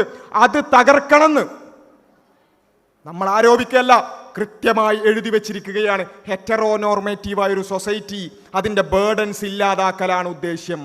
ഇത് കണ്ടുകൊണ്ടാണ്, ഇതിൻ്റെ ആശയപരമായ ഇതിൻ്റെ വേരുകൾ തിരിച്ചറിഞ്ഞുകൊണ്ടാണ് അന്നേ നമ്മൾ പറഞ്ഞത് ചാനലുകളിൽ പോയി അതുപോലെ തന്നെ ജനകീയ ചർച്ചകൾ സംഘടിപ്പിച്ച് ഇതുപോലെയുള്ള ബോധവൽക്കരണ പ്രോഗ്രാമുകൾ സംഘടിപ്പിച്ച് അന്നേ ഞങ്ങൾ പറഞ്ഞു, ഇത് കേവലം പാൻറ്റിന്റെ വിഷയമല്ലട്ടോ, ഇത് വളരെ ഗൗരവമേറിയ ഒരു ജെൻഡർ പൊളിറ്റിക്സ് എന്ന ആശയവുമായി ബന്ധപ്പെട്ടുകൊണ്ട് അത് അടിച്ചേൽപ്പിക്കുന്നതുമായി ബന്ധപ്പെട്ടുള്ള വിഷയമാണ്. ഇത് അത്ര സിമ്പിളായി മനസ്സിലാക്കരുതേ എന്ന് ആവർത്തിച്ച് നമ്മൾ ബോധവൽക്കരിച്ചു. അന്നും ഇതുപോലെ ഇന്ന് സംഭവിക്കുന്നത് എന്താ?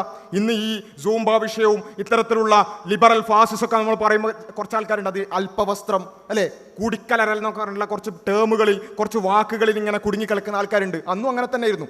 അന്നും ഈ പാൻറ് പാവാട എന്നൊക്കെ പറഞ്ഞിട്ട് ഇങ്ങനെ കുടുങ്ങിക്കളിക്കുന്ന കുറച്ച് ആൾക്കാരുണ്ടായിരുന്നു. ചില ആൾക്കാരൊക്കെ ഇങ്ങനെ പാൻറ്റിൻ്റെ ചരിത്രപരമായ ഒറിജിനെ കുറിച്ചൊക്കെ ഭയങ്കരമായി ചർച്ച ചെയ്യായിരുന്നു. നമ്മൾ പറഞ്ഞു ഇതൊന്നല്ല വിഷയം ഗൗരവകരമായ ഒരു ആശയം അടിച്ചേൽപ്പിക്കുന്നിടത്താണ് നമ്മൾ പറഞ്ഞു. അത് ബോധവൽക്കരിച്ചു, അത് സമുദായ സംഘടനകളെ ഏറ്റെടുത്തു, മുസ്ലിം സംഘടനകളെ ഏറ്റെടുത്തു എന്ന് മാത്രമല്ല കത്തോലിക്ക സഭ പോലും അതിനെതിരെ വിയോജിപ്പുകളുമായി വന്നു. അങ്ങനെ ആ നിലക്ക് അതിനെതിരായ പോരാട്ടം മുന്നോട്ട് പോകുമ്പോൾ ഒരു ദിവസം വിദ്യാഭ്യാസ മന്ത്രി വന്നിട്ട് ഒരു പ്രഖ്യാപനം നടത്തുകയാണ്, ജെൻഡർ ന്യൂട്രൽ യൂണിഫോമുകൾ അടിച്ചേൽപ്പിക്കില്ല. കേട്ടോളൂ. ജെൻഡർ ന്യൂട്രാലിറ്റി വിഷയത്തിൽ സർക്കാർ നിലപാട് സംശയത്തിനിടവരുത്താത്തതാണ് എന്ന് മന്ത്രി വി ശിവൻകുട്ടി. ഒരിടത്തും ജെൻഡർ ന്യൂട്രാലിറ്റി യൂണിഫോം അടിച്ചേൽപ്പിക്കില്ല. പലതവണ സർക്കാർ നിലപാട് അറിയിച്ചിട്ടും തെറ്റിദ്ധാരണ പരത്തുകയാണ്. പ്രതിഷേധത്തിനൊരുങ്ങുന്നവർ ഒന്നുകൂടി ആലോചിക്കണമെന്നും മന്ത്രി പറഞ്ഞു. ഗവൺമെന്റിനെ സംബന്ധിച്ചിടത്തോളം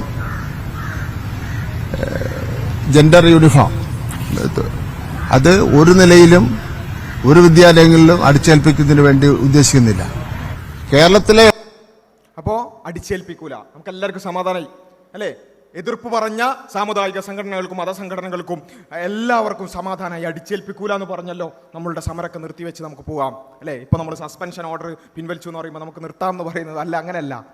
അങ്ങനെ ആ നിലക്ക് അടിച്ചേൽപ്പിക്കൂല. ഇപ്പം പറഞ്ഞു സൂംബ അടിച്ചേൽപ്പിക്കില്ല, അതേ പ്രസ്താവന ആ വാക്കുകളിൽ പോലും വ്യത്യാസമില്ലാതെ സൂംബ അടിച്ചേൽപ്പിക്കില്ല, ജെൻഡർ ന്യൂട്രാലിറ്റി അടിച്ചേൽപ്പിക്കില്ല, സമാധാനം, സ്വസ്ഥം, നമുക്ക് എല്ലാവർക്കും സ്വസ്ഥമായി പോയി കിടന്നുറങ്ങാം.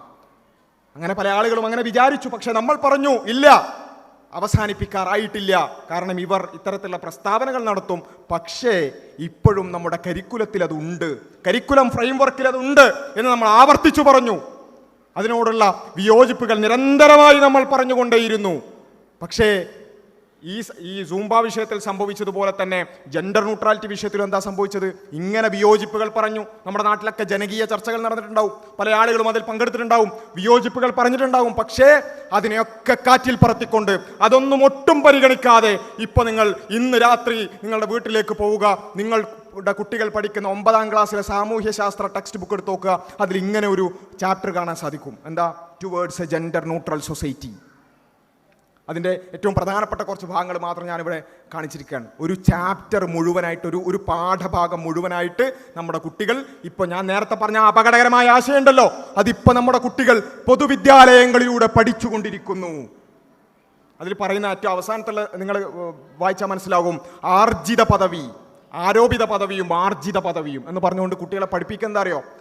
ഈ ആണ് പെണ്ണ് എന്ന് പറയുന്ന ജെൻഡർ പദവികൾ നമ്മൾ ആർജിച്ചെടുക്കുന്നതാണ്. ഞാൻ ആണാകുന്നത് ഞാൻ ആർജിച്ചെടുക്കുന്നതാണ്. ഏതുപോലെ കുട്ടികൾക്ക് ഇനി മനസ്സിലായില്ലെങ്കിലോ എന്ന് വിചാരിച്ചിട്ട് ഒരു എക്സാമ്പിളും കൊടുത്തു. നമ്മളൊരു തൊഴിൽ പരിശീലനം നടത്തൂലേ, എന്തെങ്കിലും ഒരു തൊഴിൽ ചെയ്യണമെങ്കിൽ, ഒരു ടൈലറിങ് പഠിക്കണമെങ്കിൽ നമ്മൾ എന്ത് ചെയ്യും? ആ കഴിവ് നമ്മളെ ആർജിച്ചെടുക്കും. അതുപോലെ ആർജിച്ചെടുക്കുന്ന ഒരു കാര്യമാണ് നമ്മൾ ഓരോരുത്തരും ആണാകുന്നതും പെണ്ണാകുന്നതും. എന്ന് വെച്ചാൽ നമുക്ക് ഒരു ആണിന് വേണമെങ്കിൽ ആർജിച്ചെടുത്ത് പെണ്ണാവാൻ സാധിക്കും, പെണ്ണിന് വേണമെങ്കിൽ ആർജിച്ചെടുത്ത് ആണാവാൻ സാധിക്കും എന്ന ആശയം ഇപ്പോൾ വരാനിരിക്കുന്ന കാര്യമൊന്നുമല്ല കേട്ടോ, വരാനിരിക്കുന്ന എപ്പോഴോ സംഭവിക്കാനിരിക്കുന്ന കാര്യമൊന്നുമല്ല, യൂറോപ്പിലും അമേരിക്കയിലും സംഭവിക്കുന്ന കാര്യമൊന്നുമല്ല. നമ്മുടെ കൊച്ചു കേരളത്തിൽ, മലയാളത്തിൽ നമ്മുടെ കുട്ടികൾ ഇപ്പോൾ പഠിച്ചുകൊണ്ടിരിക്കുന്നു ഈ അപകടകരമായ ആശയം. നമ്മളെല്ലാവരും എന്താ വിചാരിച്ച? അത് അടിച്ചേൽപ്പിക്കൂല എന്ന് പറഞ്ഞല്ലോ, അത് നമ്മുടെ സമരമൊക്കെ വിജയിച്ചല്ലോ. ഒരു തരത്തിലുള്ള ജനാധിപത്യ മര്യാദകളും ഇല്ലാതെ, ഒരു തരത്തിലുള്ള എതിർപ്പുകളും വകവെക്കാതെ ഇപ്പോൾ അത് നമ്മുടെ മക്കൾ പഠിച്ചുകൊണ്ടിരിക്കുകയാണ്. ഇതാണ് പ്രശ്നം. നമ്മുടെ ടെക്സ്റ്റ് ബുക്കുകൾ ഇത്തരത്തിലുള്ള ഒരുപാട് കാര്യങ്ങൾ ജെൻഡർ ഓഡിറ്റിങ്ങുമായി ബന്ധപ്പെട്ടുകൊണ്ട് മതനിരാസ ആശയങ്ങൾ പല രൂപത്തിൽ വ്യംഗ്യമായും നേരിട്ടുമൊക്കെ അത് പഠിപ്പിച്ചുകൊണ്ടിരിക്കുന്ന ഒരു അവസ്ഥയുണ്ട്. അതിൻ്റെ തുടർച്ച മാത്രമാണ് സൂംബ. പക്ഷെ ഇതിങ്ങനെ എതിർപ്പുകൾ പറയുമ്പോൾ അവരങ്ങോട്ട് എന്ത് ചെയ്യുക? താലിബാനിയാക്കുക. ഈ ജെൻഡർ ന്യൂട്രാലിറ്റി എതിർത്തപ്പോൾ ഇതേ കാര്യം നടന്നത്. ജെൻഡർ ന്യൂട്രാലിറ്റി എതിർത്തുകൊണ്ട് ഒമാനെ ISMന്റെ പ്രതിനിധിയായ മുസ്തഫ തൻവീർ, അദ്ദേഹം ഒരു ചാനൽ ചർച്ചയിൽ പോയി. അദ്ദേഹത്തിന് കേൾക്കേണ്ടി വന്ന വിളി നിങ്ങൾ കേട്ടോളൂ. ജെൻഡർ ന്യൂട്രാലിറ്റി, ജെൻഡർ ഈക്വാലിറ്റി എന്നൊന്നും പറയുന്നത് മുസ്ലിം ലീഗിനെ സംബന്ധിച്ചും താലിബാനിസ്റ്റുകളെ സംബന്ധിച്ചും സ്വീകാര്യമായിട്ടുള്ള കാര്യമല്ല എന്ന് നമ്മൾ നാട്ടിലെല്ലാവർക്കും അറിയാവുന്ന ഒരു കാര്യം. ജെൻഡർ ന്യൂട്രാലിറ്റി എതിർത്തു. അപ്പോഴേക്ക് മുസ്ലിം ലീഗിനെ സംബന്ധിച്ചിടത്തോളം താലിബാനികളെ സംബന്ധിച്ചിടത്തോളം അതൊക്കെ എതിർക്കും. താലിബാനിയായി. എന്തേ സംഭവിച്ചിട്ടുള്ളൂ? ഈ ആണ് പെണ്ണാവും പെണ്ണാണാവും എന്നൊക്കെ പറയുന്ന ഈ അശാസ്ത്രീയമായ സാമൂഹ്യ വിരുദ്ധമായ ഒരു തെളിവില്ലാത്തൊരു ആശയത്തെ എതിർത്തു. അപ്പോഴേക്ക് താലിബാനിയായി. ഇതേ കാര്യം തന്നെയാണ് സൂംബയിലും സംഭവിച്ചത്. സൂംബ വിഷയം വന്നു. സൂംബ വിഷയത്തിൽ ബഹുമാനൻ ടി കെ അഷ്റഫ് ഏറ്റവും അവസാനത്തെ പ്രതിരോധം നിലനിൽക്ക് ആ പോസ്റ്റ് ഇട്ടു. ആ പോസ്റ്റ് ഇട്ട് മണിക്കൂർ, അത് വാർത്തയായി ഏതാനും മിനിറ്റുകൾ കഴിയുമ്പോഴേക്ക് ചാനലിൽ വിളിച്ചിട്ട് എന്താ പോസ്റ്റ് എന്ന് വായിക്കാനുള്ള സമയം പോലും ഇല്ലാതെ പെട്ടെന്ന് തന്നെ അതിനുള്ള പരിഹാരമായി. കേട്ടോളൂ. അല്ലെങ്കിൽ അഭിപ്രായ വ്യത്യാസം എന്നല്ല ഇതിനെ പറയേണ്ടത്. തീർത്തും അരോചകമായ, തീർത്തും നമ്മളൊന്നും കേൾക്കാൻ ഇഷ്ടപ്പെടാത്ത വാക്കുകൾ കൊണ്ട് ഈ പൊതുവിദ്യാലയങ്ങളുടെ അന്തസ്സിനെ, യശസ്സിനെ കളങ്കപ്പെടുത്തുന്ന തരത്തിലാണ് ഇവരൊക്കെ ഇടപെട്ടുകൊണ്ടിരിക്കുന്നത്. അങ്ങനെയുള്ള ഈ പ്രതികരണം നടത്തുന്ന തീവ്ര ചിന്താഗതിക്കാരെയെല്ലാം അകറ്റി നിർത്തുകയും അവരെയെല്ലാം ഈ പൊതുസമൂഹം തിരിച്ചറിയുകയും വേണം എന്നുള്ളത് തന്നെയാണ് എതിർത്തവർ തീവ്ര ചിന്താഗതിക്കാർ. എത്ര പെട്ടെന്ന് സംഭവം ഭയങ്കര തീരുമാനമാക്കലാണ്. ആ പോസ്റ്റ് വായിക്കാനുള്ള സമയം പോലും ഇല്ല. അപ്പോഴേക്ക് അത് തീവ്രവാദ ചിന്താഗതിക്കാർ, ജെൻഡർ ന്യൂട്രാലിറ്റി, അത് താലിബാനികൾ. ഇങ്ങനെയാണ് ഇവർ എന്ത് ചെയ്യുക? ഇവരുടെ മതം അടിച്ചേൽപ്പിക്കുക. അതിനെ എതിർക്കുന്നവർ താലിബാനി, തീവ്ര ചിന്താഗതിക്കാർ, തീവ്രവാദികൾ, ഭീകരവാദികൾ. പെട്ടെന്ന് ചാപ്പ കൊടുത്ത് വിട്ട തീർന്നല്ലോ പരിപാടി. ഇതാണ് ഇവിടെ നടന്നുകൊണ്ടിരിക്കുന്നത് എന്നുള്ളതിനെക്കുറിച്ച് കൃത്യമായ ധാരണ നമുക്കുണ്ടാകേണ്ടതുണ്ട്. അതുകൊണ്ട് ഈ പോരാട്ടം ഇവിടെ അവസാനിപ്പിക്കുകയല്ല. ഒരു സസ്പെൻഷൻ ഓർഡർ ഹൈക്കോടതി, അത് നിയമവിരുദ്ധമാണത്. അതിനെതിരായി വളരെ കൃത്യമായിക്കൊണ്ട് ഇവിടെയുള്ള രാഷ്ട്രീയ കക്ഷികൾ പ്രതികരിച്ചിട്ടുണ്ട്. അത്തരക്കാരായ ആളുകളോടുള്ള നന്ദി ഇവിടെ പ്രകാശിപ്പിക്കുകയാണ്. പക്ഷേ അത് തീർത്തും നിയമവിരുദ്ധമായി നടപ്പിലാക്കിയത് കൊണ്ട് തന്നെ അത് ഹൈക്കോടതി റദ്ദാക്കിയിട്ടുണ്ട്. പക്ഷേ അത് റദ്ദാക്കുന്നതിൽ അവസാനിക്കുന്നതല്ല ഇവിടെ ഉയർത്തിവിട്ട വിഷയത്തിൻ്റെ മെറിറ്റ് എന്ന് പറയുന്നത്. ഇത് നടന്നുകൊണ്ടിരിക്കുകയാണ്. ഒരു മതം, അതിൻ്റെ ആശയങ്ങൾ നിരന്തരമായി നമ്മുടെ കുട്ടികളിലേക്ക് കുത്തിവെക്കാനുള്ള ശ്രമം നടന്നുകൊണ്ടിരിക്കുകയാണ്. അതുകൊണ്ട് ഇതിനെതിരായ പോരാട്ടത്തിൻ്റെ തുടക്കം മാത്രമാണിത്. യോജിക്കാവുന്ന എല്ലാവരുമായും യോജിച്ചുകൊണ്ട് തന്നെ ഈ പോരാട്ടം നമുക്ക് മുന്നോട്ട് കൊണ്ടുപോകേണ്ടതുണ്ട്. ഇത് കേവലം ഒരു വിസ്ഡം എന്നുള്ളൊരു സംഘടനയുടെ ഒരു വിഷയമല്ല. ടി കെ അഷ്റഫ് എന്ന് പറയുന്ന ഒരു അധ്യാപകന്റെയോ അല്ലെങ്കിൽ ഒരു സംഘടനാ ജനറൽ സെക്രട്ടറിയുടെ ഒരു വിഷയമല്ല. നാം ഓരോരുത്തരും ഏറ്റെടുക്കേണ്ടുന്ന ഒരു പോരാട്ടത്തിനാണ് ഇവിടെ തുടക്കം കുറിച്ചിട്ടുള്ളത്. ഒരു മതം അടിച്ചേൽപ്പിക്കുന്നതിനെതിരായ, ഒരു കൾച്ചറൽ ഫാസിസത്തിനെതിരായ, ലിബറൽ ഫാസിസത്തിനെതിരായ ഒരു ആശയ യുദ്ധമാണ്, ആദർശ യുദ്ധമാണ് പ്രഖ്യാപിച്ചിട്ടുള്ളത്. അങ്ങനെയുള്ള അടിച്ചേൽപ്പിക്കൽ നിർത്തുന്നതുവരേക്കും അത് നമുക്ക് തുടരുക തന്നെ വേണം. ആ നിലക്ക് അതിനെ മനസ്സിലാക്കുവാനും ഈ പോരാട്ടത്തിൽ ഒരുമിച്ച് മുന്നോട്ട് പോകാനും റബ്ബ് സുബ്ഹാനഹു വ തആല നമുക്ക് തൗഫീഖ് നൽകുമാറാകട്ടെ. വാഖിറു ദഅ്വാന അനിൽ ഹംദുലില്ലാഹി റബ്ബിൽ ആലമീൻ. അസ്സലാമു അലൈക്കും വറഹ്മത്തുള്ളാഹി.